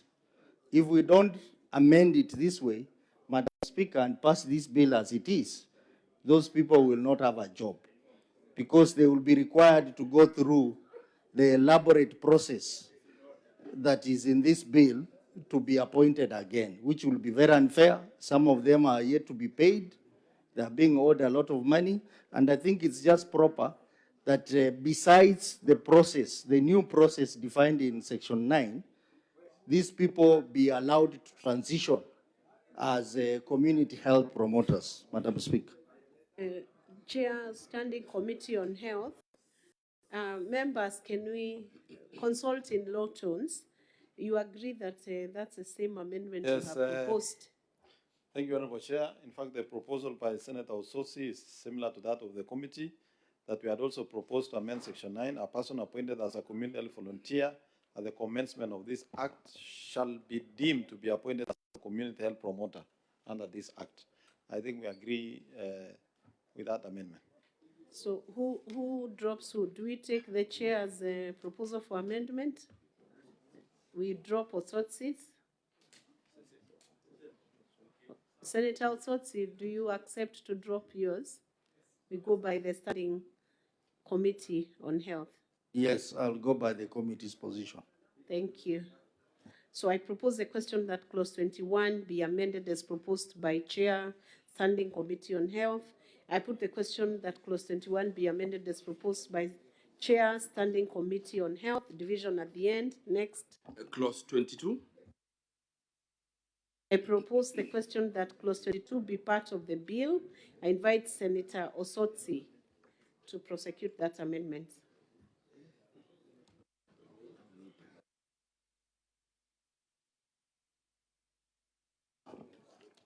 Madam Speaker, I beg that my proposed amendment under clause 22 is taken as per the order paper, Madam Speaker, if you look at 22, which talks about the offenses and penalties and things that the community health promoter should not do. In the F, in the part I, it proposes that community health promoters shall not engage in other activities that may conflict with their duty. I am improving on this to insert the word political or any other activity, so that these particular people are not misused for political gain by any individual. And I think that is important, Madam Speaker, because these are people who are involved in health matters in our villages, and if they engage in partisan politics, that will derail their agenda. Thank you, So Senator. that is the basis. Thank you, Senator Otsotsi. I propose a question that clause 22 be amended as proposed by Senator Otsotsi. I put the question that clause 22 be amended as proposed by Senator Otsotsi. Next. Clause Division at the end. Clause 23. I propose the question that clause 23 be part of the bill. I invite the chair, who should be very brief, just take very little time.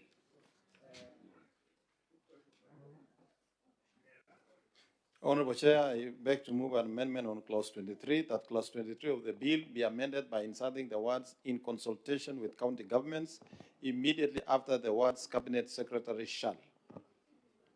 I propose the question that clause 23 be amended as proposed by Chair, Standing Committee on Health. I put the question that clause 23 be amended as proposed by Chair, Standing Committee on Health. Next. New clause 9A.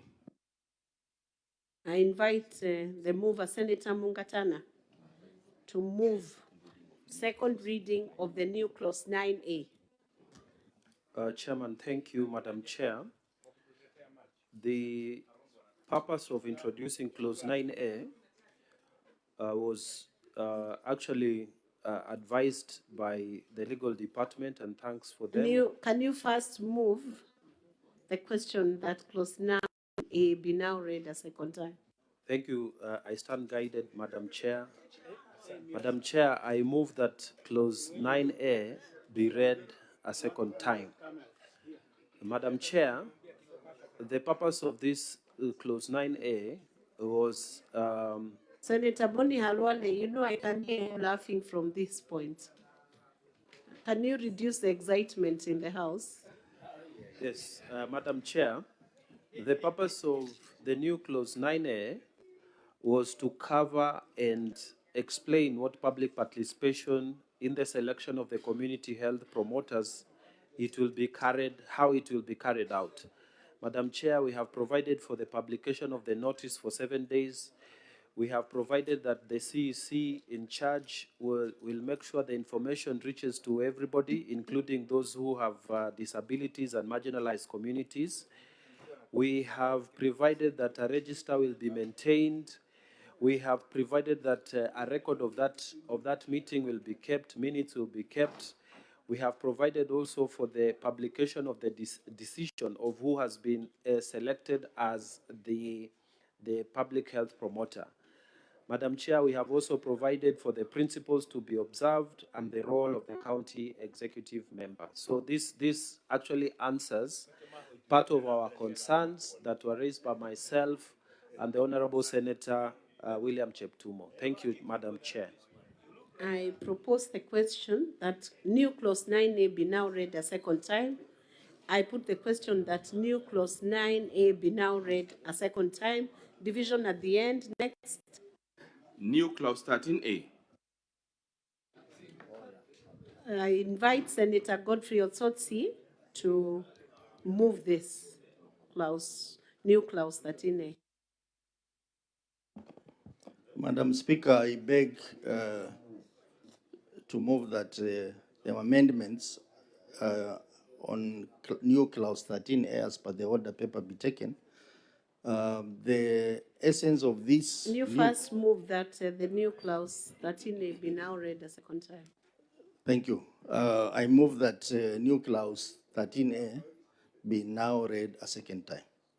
Madam Speaker, this amendment is simply improving on what Senator Eddy had proposed on the financing of this bill, and says that the national government may, in accordance with the law relating to county government additional allocation, provide such resources as may be necessary for effective performance of the functions of the county government under this act. Then two of it, additional resources allocated under subsection 1 shall be a supplement and not a substitute to the resources allocated by the respective county government in respect of the delivery of primary health care services. Madam Speaker, this is to acknowledge that there will be instances when the donors or the national government may want to fund primary health care, especially in payment of community health promoters, then that should be done through additional allocation. The law related to additional allocation. Madam Speaker, I beg senators to support this. Thank you. I propose the question that new clause 13A be now read a second time. I put the question that new clause 13A be now read a second time. Division at the end. Next. New clause 22A. I invite Senator Otsotsi, the mover of the new clause, to move the clause.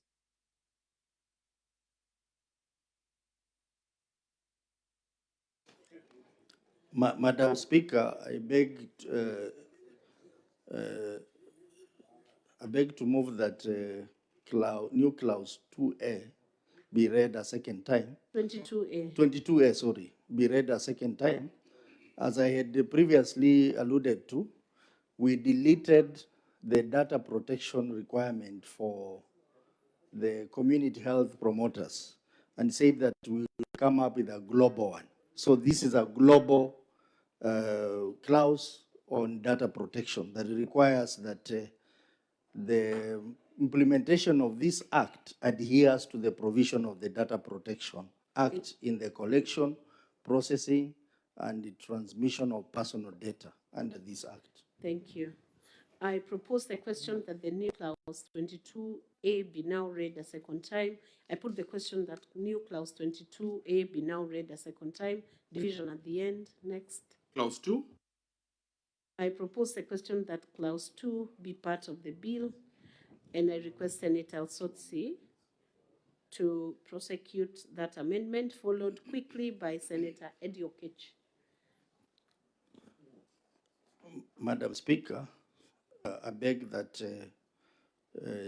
clause 2A be taken as it is in the order paper, and this is basically to improve on the definition of a community health promoter, taking into account what has been amended. Number one, the transition of the CHVs to community health promoters. And number two, the procedure that Senator Muratana has defined under Section 9, so that now the definition of a community health promoter will be a member of the community who is selected and appointed in accordance with Section 9 of this Act, or community health volunteer or community health worker who is deemed to be a community health promoter under Section 21(3) of this Act and is trained to provide community health services to defined household. So that improves that definition to take into account the transition of CHVs to promoters and also the process. Thank you. Senator Eddie.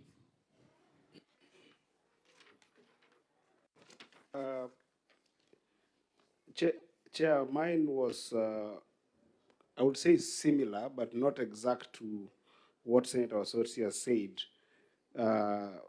because it was a consequential clause, having engaged the other side of the House and realized that they were going to amend section 15, clause 15C.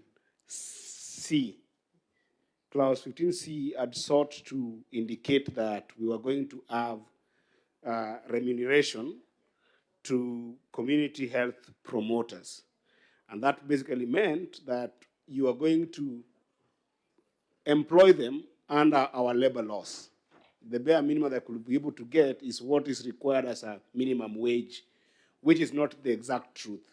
The exact truth here is the community health promoters are going to be given stipends, which I don't even think will pass 5,000. So I was trying to help the House to avoid issues of litigation by just maintaining them as volunteers who are just getting stipend.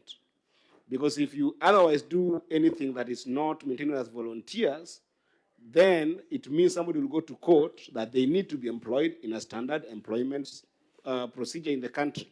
And that's why I was proposing that we maintain these people as community health volunteers, just to avoid legislation. Now, Senator, thank you, Senator Eddy. Senator Osoti, your concerns in this amendment are addressed by the amendment that was taken by the Chair of Health Committee in clause number 21. Would you consider dropping that amendment in that circumstance?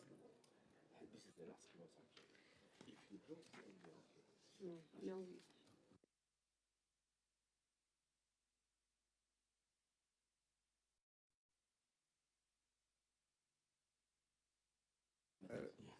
Madam Speaker, the amendment by the committee chair is similar to my earlier amendment on the transitioning of community health volunteers to promoters. But the amendment I'm proposing on clause 2 is to just improve on the definition. It is not affecting the amendment by the chair. The amendment by the chair is on transition as the one I had put. But this one on clause 2 is to improve on the definition so that it can capture the process under section 9 as defined by Senator Mungatana, and also to bring in the element of transition of these CHVs to be promoters. So it is not doing damage to the amendment by the committee chair. It, in fact, enhancing it and capturing transition issues. Thank you, Senator. Thank you. That's well understood, Senator Osotsi. So I propose the question that clause 2 be amended as proposed by Senator Godfrey Osotsi and Senator Eddie Okech. I put the question that clause 2 be amended as proposed by Senator Osotsi and Senator Eddie Okech. Division at the end. Next. The title and clause 1.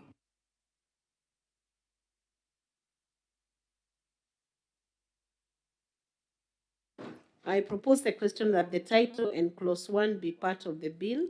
I put the question that the title and clause 1 be part of the bill, division at the end. We are now at the division stage. I will request the division bell to be rung for 1 minute, and the doors will be closed after that.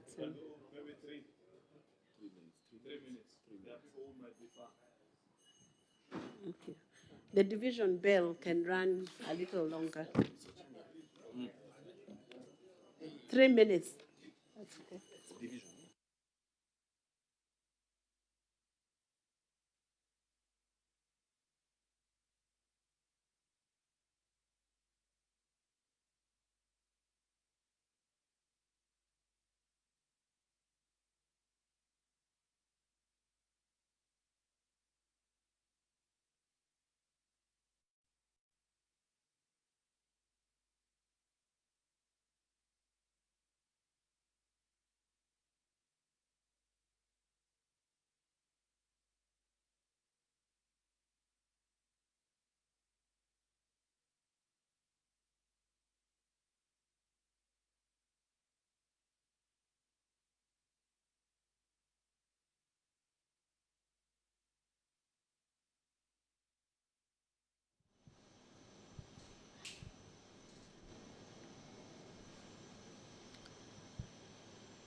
Senator Veronica Minor, currently chairing the Committee of the Whole, has directed the Sergeant at Arms to ring the quorum bell for 3 minutes.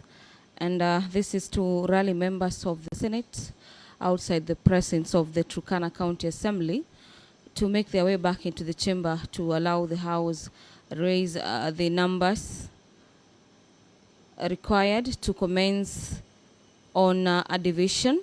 This particular division is a division on a vote on the primary health care bill. This is Senate Bills number 44 of the year 2023. The primary health care bill seeks to provide a framework for the delivery of and access to the management of primary health care in the country. The bill seeks to promote as well as fulfill the rights of all persons in Kenya towards the progressive realization of their right to the highest attainable standards of healthcare in the country. This particular bill, the primary healthcare bill, also seeks to provide for the establishment of the primary healthcare workers network, as well as community healthcare units and other stakeholder-centered engagement forums for the sustainable provision of primary healthcare services. This particular bill further provides for the role of multidisciplinary team in the provision of primary healthcare services, as well as provision of the role of the community health officers, community health assistants, as well as community health promoters in the provision of community-based primary healthcare services.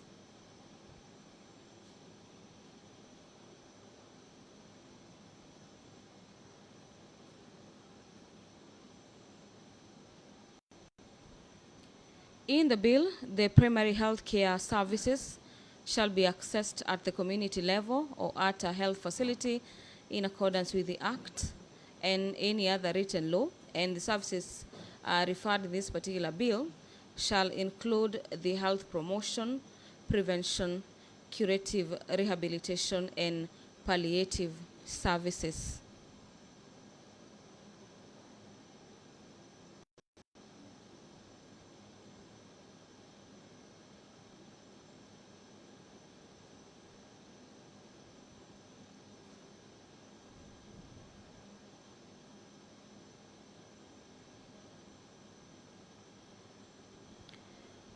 This particular bill has a number of proposals, and the county government under this particular bill shall facilitate the service delivery of primary health care by adopting supportive and innovative modern approaches for disease identification, disease monitoring, surveillance, early warnings, and community education and information sharing. The vote on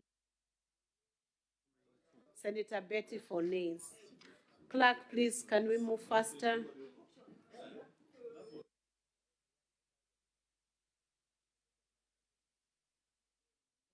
any minute from now. Allow me to hand you over.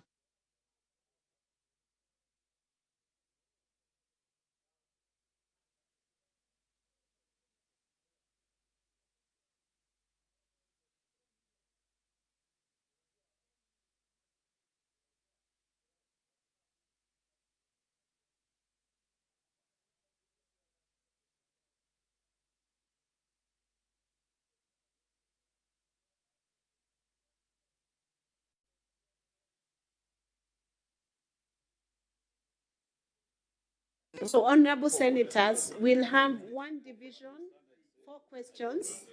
Honorable senators, we'll have one division, 4 questions. We have little time. We request that once you are called, please don't waste time. Just run straight and give us your response, and it will be taken. So we have 4 questions. Clause for division. Question 1, clause for deletion. I put the question that clause 14 be deleted as proposed. That's the first question. New clauses, that's the second question. I put the question that new clauses 9A, 13A, and 22A be now read a second time. Question 3, clauses with amendments. I put the question that clause 5, 9, 10, 13, clause 15, 16, clause 19, 20, 21, 22, 23 be amended, and clause 2 be amended as proposed. Question 4, all clauses. I put the question that clause 3, clause 4, clause 5 is amended, clause 6, clause 7 is amended, clause 8, clause 9 is amended, clause 10 is amended, clause 11, clause 12 is amended, clause 13 is amended, clause 18, clause 19 is amended, clause 15 is amended, clause 16 is amended, clause 17, clause 18, clause 19 is amended, clause 20 is amended, clause 21 is amended, clause 22 is amended, clause 23 is amended, new clauses 9A, 13A, 22A, clause 2 is amended, the title and clause 1 be part of the bill. Clerk, can you please call out the names? Those are the 4 questions.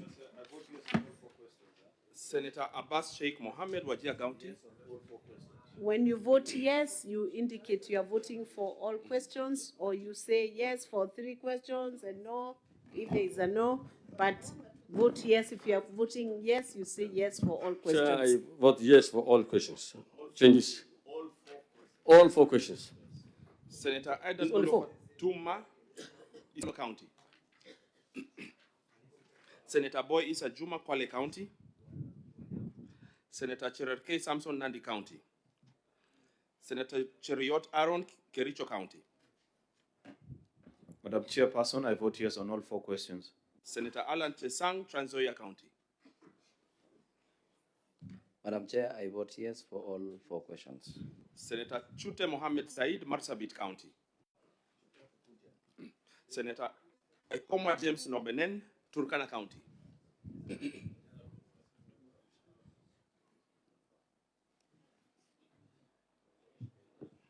Madam Speaker, I vote yes for all 4 questions.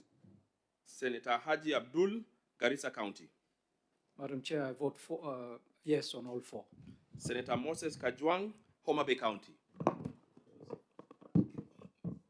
Chair, Homa Bay vote yes for all the 4 questions. Senator Kamau Joseph Gituku, Lamu County. Chair, I vote yes for all the 4 questions. Senator Katuri Murungi, Meru County. Senator Keroche Tabitha Karanja, Nakuru County. Senator Halwale Boni, Kakamega County. Madam Chair, I vote yes for 1, 2, 3, and 4.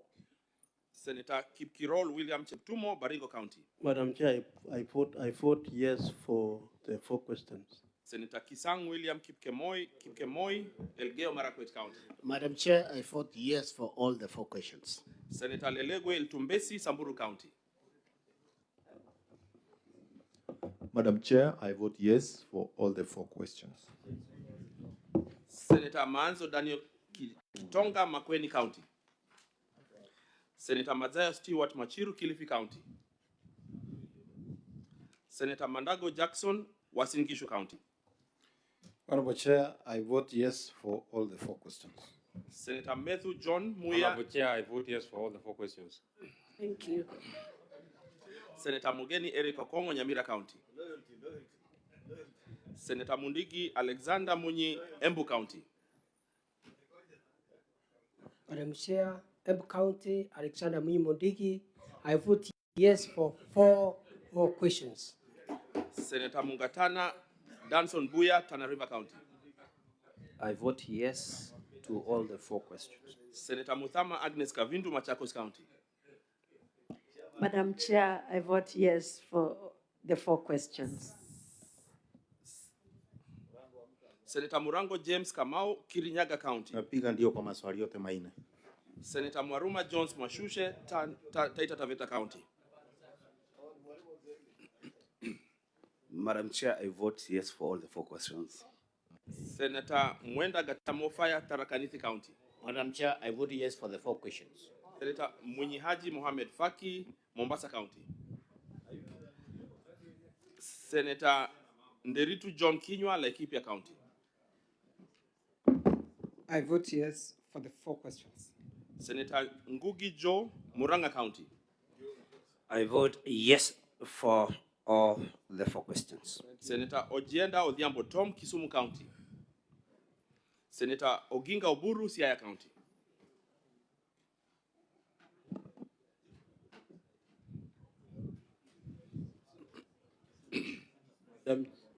Madam Chair, Siaya votes yes for all the 4 questions. Senator Okech Eddie Gishuru, Migori County. Who is this person again? Senator Okech Eddie Gicheru, Migori County. Okay. So Migori votes yes on all 4 questions. Senator Okoiti Andrew Omtata, Busia County. Senator Olekina Ledama, Narok County. Senator Onyonka Richard Momoima, Kisii County.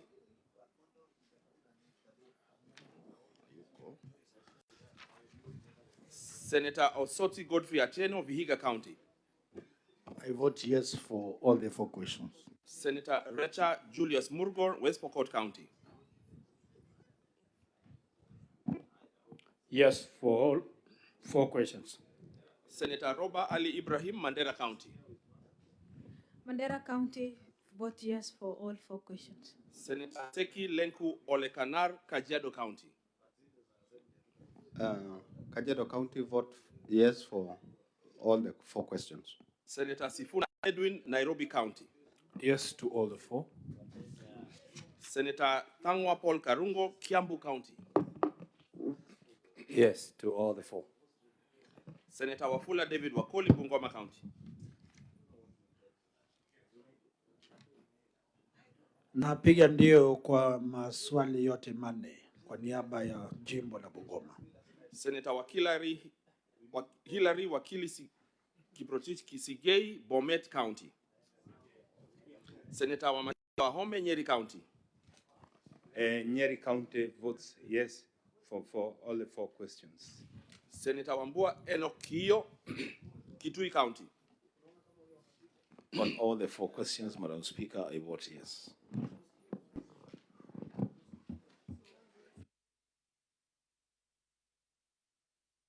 Can you quickly call out those who are not there very quickly? Senator Adandulo Fatuma, Isiolo County. Senator Boy Isa Juma, Kwale County. Senator Cherarkei Samson, Nandi County. Senator Chute Mohamed Said, Marsabit County. Senator Karuturi Murungi, Meru County. Senator Tabitha Keroche Karanja, Nakuru County. Senator Maanzo Daniel Kitonga, Makueni County. Senator Mamadzayo Stuart Machiru, Kilifi County. Senator Mogeni Eric Okongo, Nyamira County. Senator Munyihaji Mohamed Faki, Mombasa County. Senator Ojienda Odhiambo Tom, Kisumu County. Senator Okoiti Andrew Omtata, Busia County. Senator Olekina Ledama, Narok County. Senator Onyonka Richard Mumoima, Kisii County. Senator Wakili Hillary Sigei, Bomet County. Thank you. Now we can have the results of the division.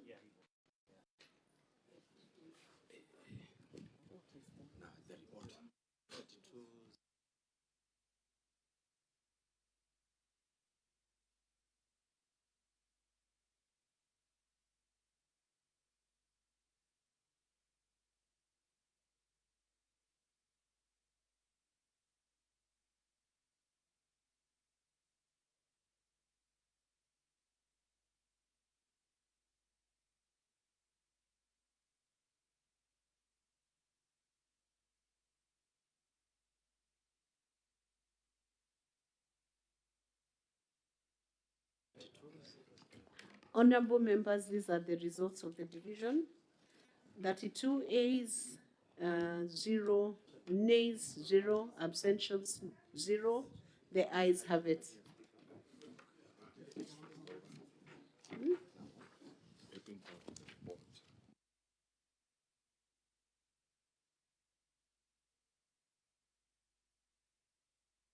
I now call upon the mover to come in. Madam Chairperson, I beg to move that the committee do report to the Senate its consideration of the primary health care bill, Senate Bill number 44 of 2023, and its approval thereof with amendments. I put the question that the committee do report to the House its consideration of the primary health care bill, Senate Bills number 44 of 2023, and its approval thereof with amendments. As many as are of that opinion say aye. Aye. As many as are of contrary opinion say nay. The ayes have it.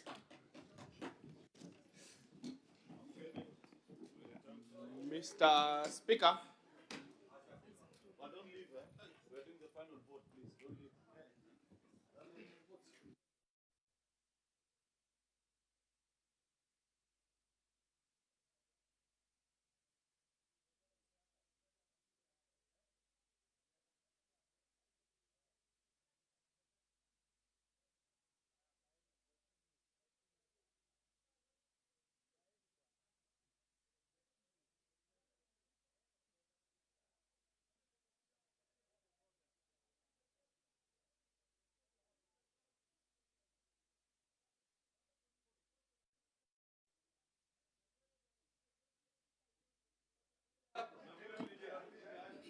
Senators, order, senators. I call upon the chair, the committee chair, to make report.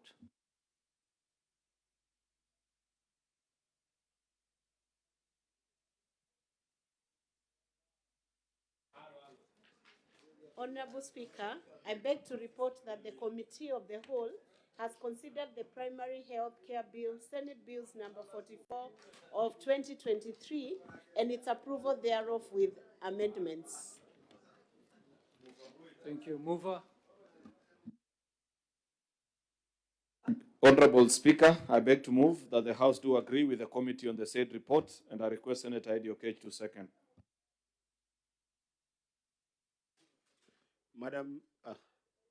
Mr. Speaker, I second.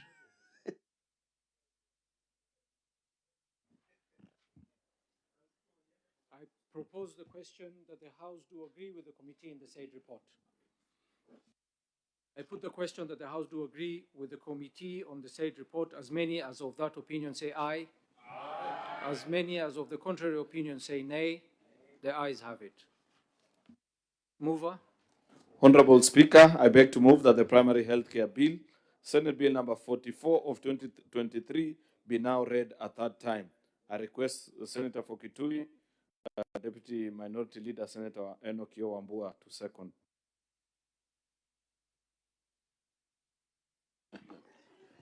You wish. Mr. Speaker, I second. Thank you. I propose the question that the primary health care bill, Senate Bills number 44 of 2023, be now read a third time. I put the question that the primary health care bill, Senate Bills number 44 of 2023, be now read a third time. Division.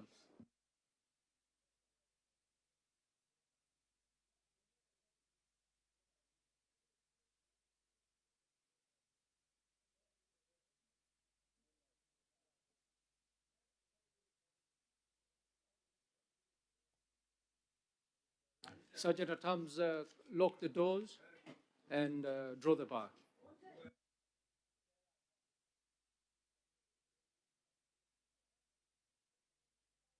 Tellers for the ayes and nays.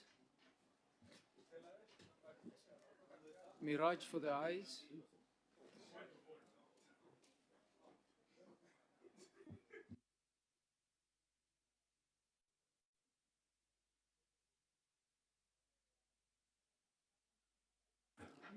Let us proceed and vote.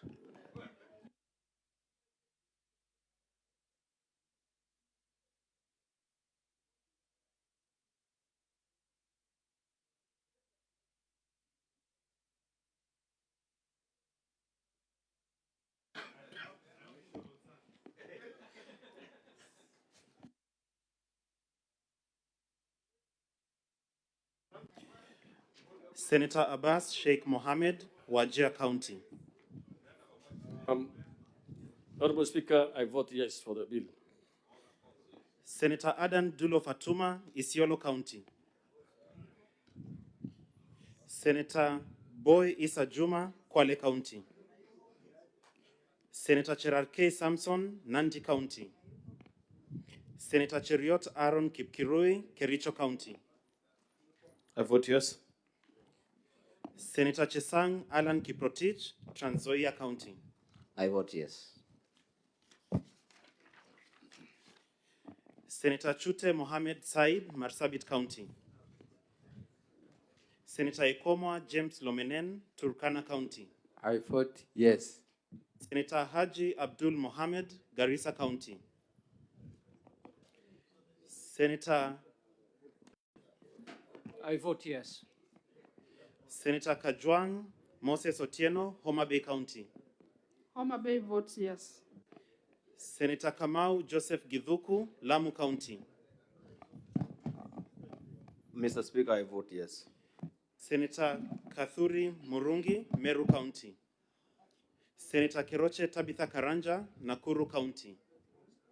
Senator Khalwale Boni, Kakamega County. Madam Chair, I vote yes. Senator Kipkiror William Cheptumo. I'm very sorry. Mr. Speaker, sir, I vote yes. Sir. Senator Kipkiror William Cheptumo, Baringo County. Mr. Speaker, Baringo County votes yes. Senator Kisang William Kipkemoi, Elgeyo Marakwet County. Speaker, Elgeyo Marakwet County votes yes. Senator Lelegwe Steve Lutumbesi, Samburu County. Senator Mr. Speaker, I vote yes. Senator Manzo Daniel Kitonga, Makueni County. Senator Madzayo Stewart Mochiru, Kilifi County. Senator Mandago Jackson Kiplagat, Uasin Gishu County. Honorable Speaker, I vote yes. Senator Methu John Honorable Speaker, I Muhia, vote Nyandarua yes. County. Senator Mugeni Eric Okongo, Nyamira County. Senator Mundigi Alexander Munyi, Embu County. Mr. Speaker, sir, Embu County, Alexander Munyi Mondigi, County 14, number 14. Yes. Senator Mungatana Danson Buya, Tana River County. I vote yes. Senator Murango James Kamau, Kirinyaga County. Yes, yes, yes. Senator Mudhama Agnes Kavindu, Machakos County. Mr. Speaker, Machakos votes yes. Senator Mwaruma Jones Mwashushe, Taita Taveta County. I vote yes. Senator Mwenda Gataya Mofaya, I vote Tharaka-Nithi yes. County. I vote yes. Senator Mwinyihaji Mohamed Faki, Mombasa County. Senator Nderitu John Kinywa, Laikipia County. Mr. Speaker, I vote yes. Senator Ngugi Joe Joseph Nyutu, Murang'a County. Mr. Speaker, Murang'a votes yes. Senator Ojienda Odhiambo Tom, Kisumu County. Senator Oginga Oburu, Siaya County. Mr. Speaker, I vote yes. Senator Okech Eddie Gisheru, Migori County. Mr. Speaker, after long deliberation and having considered, Migori votes yes. Senator Okoiti Andrew Omtata, Busia County. Senator Olekina Ledama, Narok County. Senator Onyonka Richard Momoima, Kisii County. Senator Otsotsi Godfrey Atieno, Vihiga County. I vote yes. Senator Recha Julius Murgor, West Pokot County. I vote yes. Senator Roba Ali Ibrahim, Mandera County. Mandera County, vote yes. Senator Seki Lenku Olekanar, Kajiado County. Kajiado County, vote yes. Senator Sifuna Edwin Watenya, Nairobi County. Mheshimiwa Speaker, kwa niaba ya Nairobi napiga ndio. Senator Dhangwa Paul Karungo, Kiambu County. Napiga ndio. Senator Wafula David Wakoli, Bungoma County. Bungoma wanathibitisha kwa kupiga ndio. Senator Wakili Hilary Kiprotich Sigei, Bomet County. Senator Wamatinga Wahome, Nyeri County. Nyeri County votes yes. Senator Wambua Enoch Kiyo, Kitui County.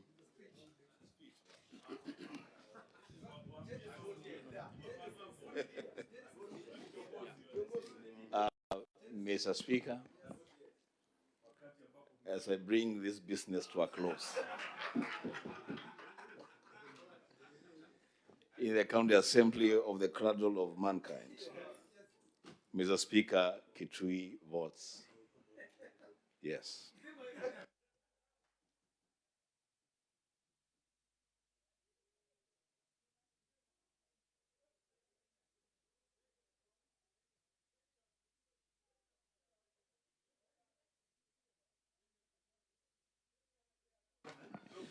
So Senator Adan Dulo Fatuma, Isiolo County.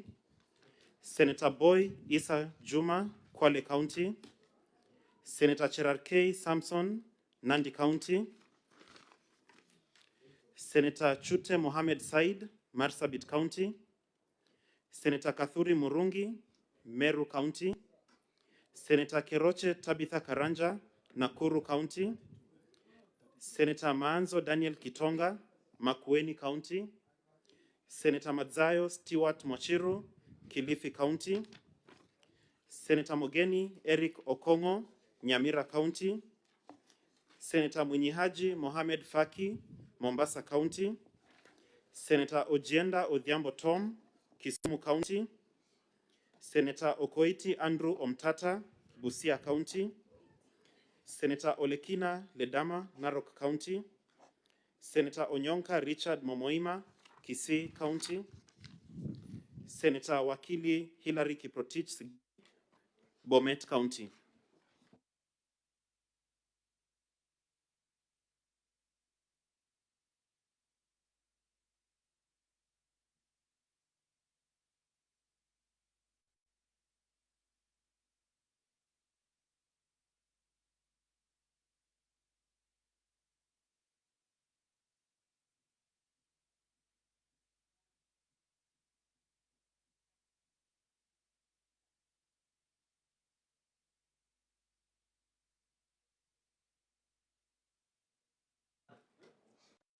Honorable Senators, these are the results.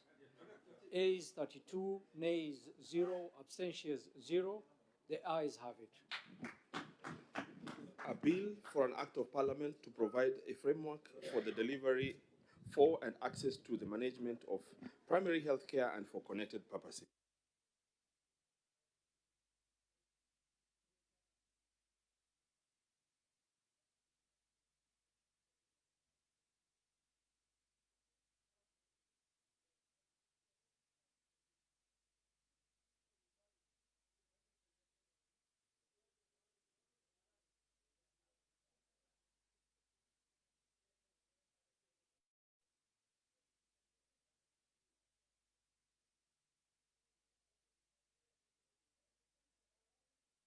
Sergeant at Arms, open the doors and remove the bars.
Honorable Senators, we are going to defer the following orders.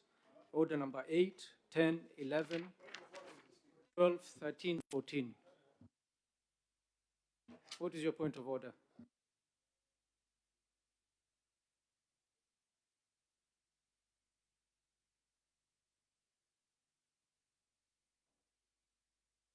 In the House. Mr. Speaker, I stand under standing order number 40. No, 41. And the Speaker, noticing that there is no quorum, I wanted to seek your indulgence whether indeed the House is sitting or should be constituted. Thank you, Senator. We've already.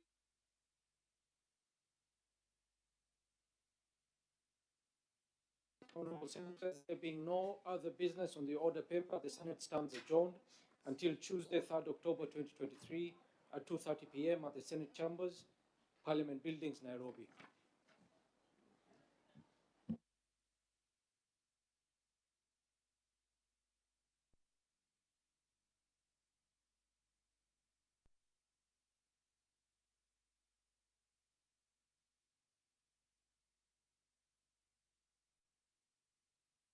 That marks the end of Senate Mashinani plenary sitting in Turkana County this afternoon.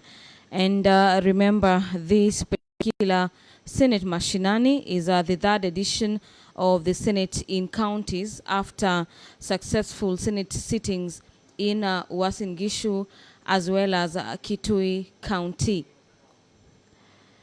The House has considered a number of businesses. Among them is amendments to the primary healthcare bill that had a few amendments that had been proposed to that particular bill. And after the division this afternoon, the House has adopted amendments to the primary healthcare bill. After that, a couple of senators are traveling to Nairobi County owing to a meeting that has been set for tomorrow with the head of state, and that occasioned the early ending of the Senate sitting in Turkana County. Usually the business of the Senate goes to around 5:30 p.m. But that not 6:30 p.m. But that notwithstanding, it has been a successful third sitting of the Senate in Turkana County. We've had senators deliberating on areas of engagement with the county executive as well as stakeholders at the